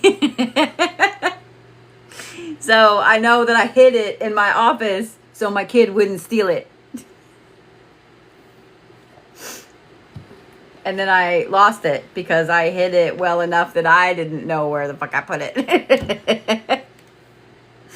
Like, you would think, as old as I am, I would remember that when I put stuff up, I can't find it. And just to obviously put it where it should normally go.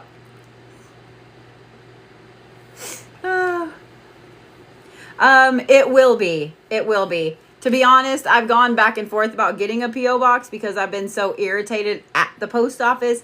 But then I remembered, like, I don't have to get one in Zapalpa. I can literally get one in Tulsa. It's just a little bit more of a drive, but that's okay. So, well, guys, with that, Miss Minnie was my last one. With that, I am going to get off of here and get everything wound down for the evening. I have been up and at it and unpacking and moving, and I'm tired. I'm tired. So I won't see you guys tomorrow unless I just get on and pop on for a minute to say hi. But I will see you on Sunday and Monday and a lot next week. I'm just letting you guys know. So I love you guys tremendously, and I will see you Sunday, if not sooner. Okay? Y'all get some rest. Have a good weekend. Relax. Eat some good food. Drink some amazing tea, boba tea, and I will see you. Okay?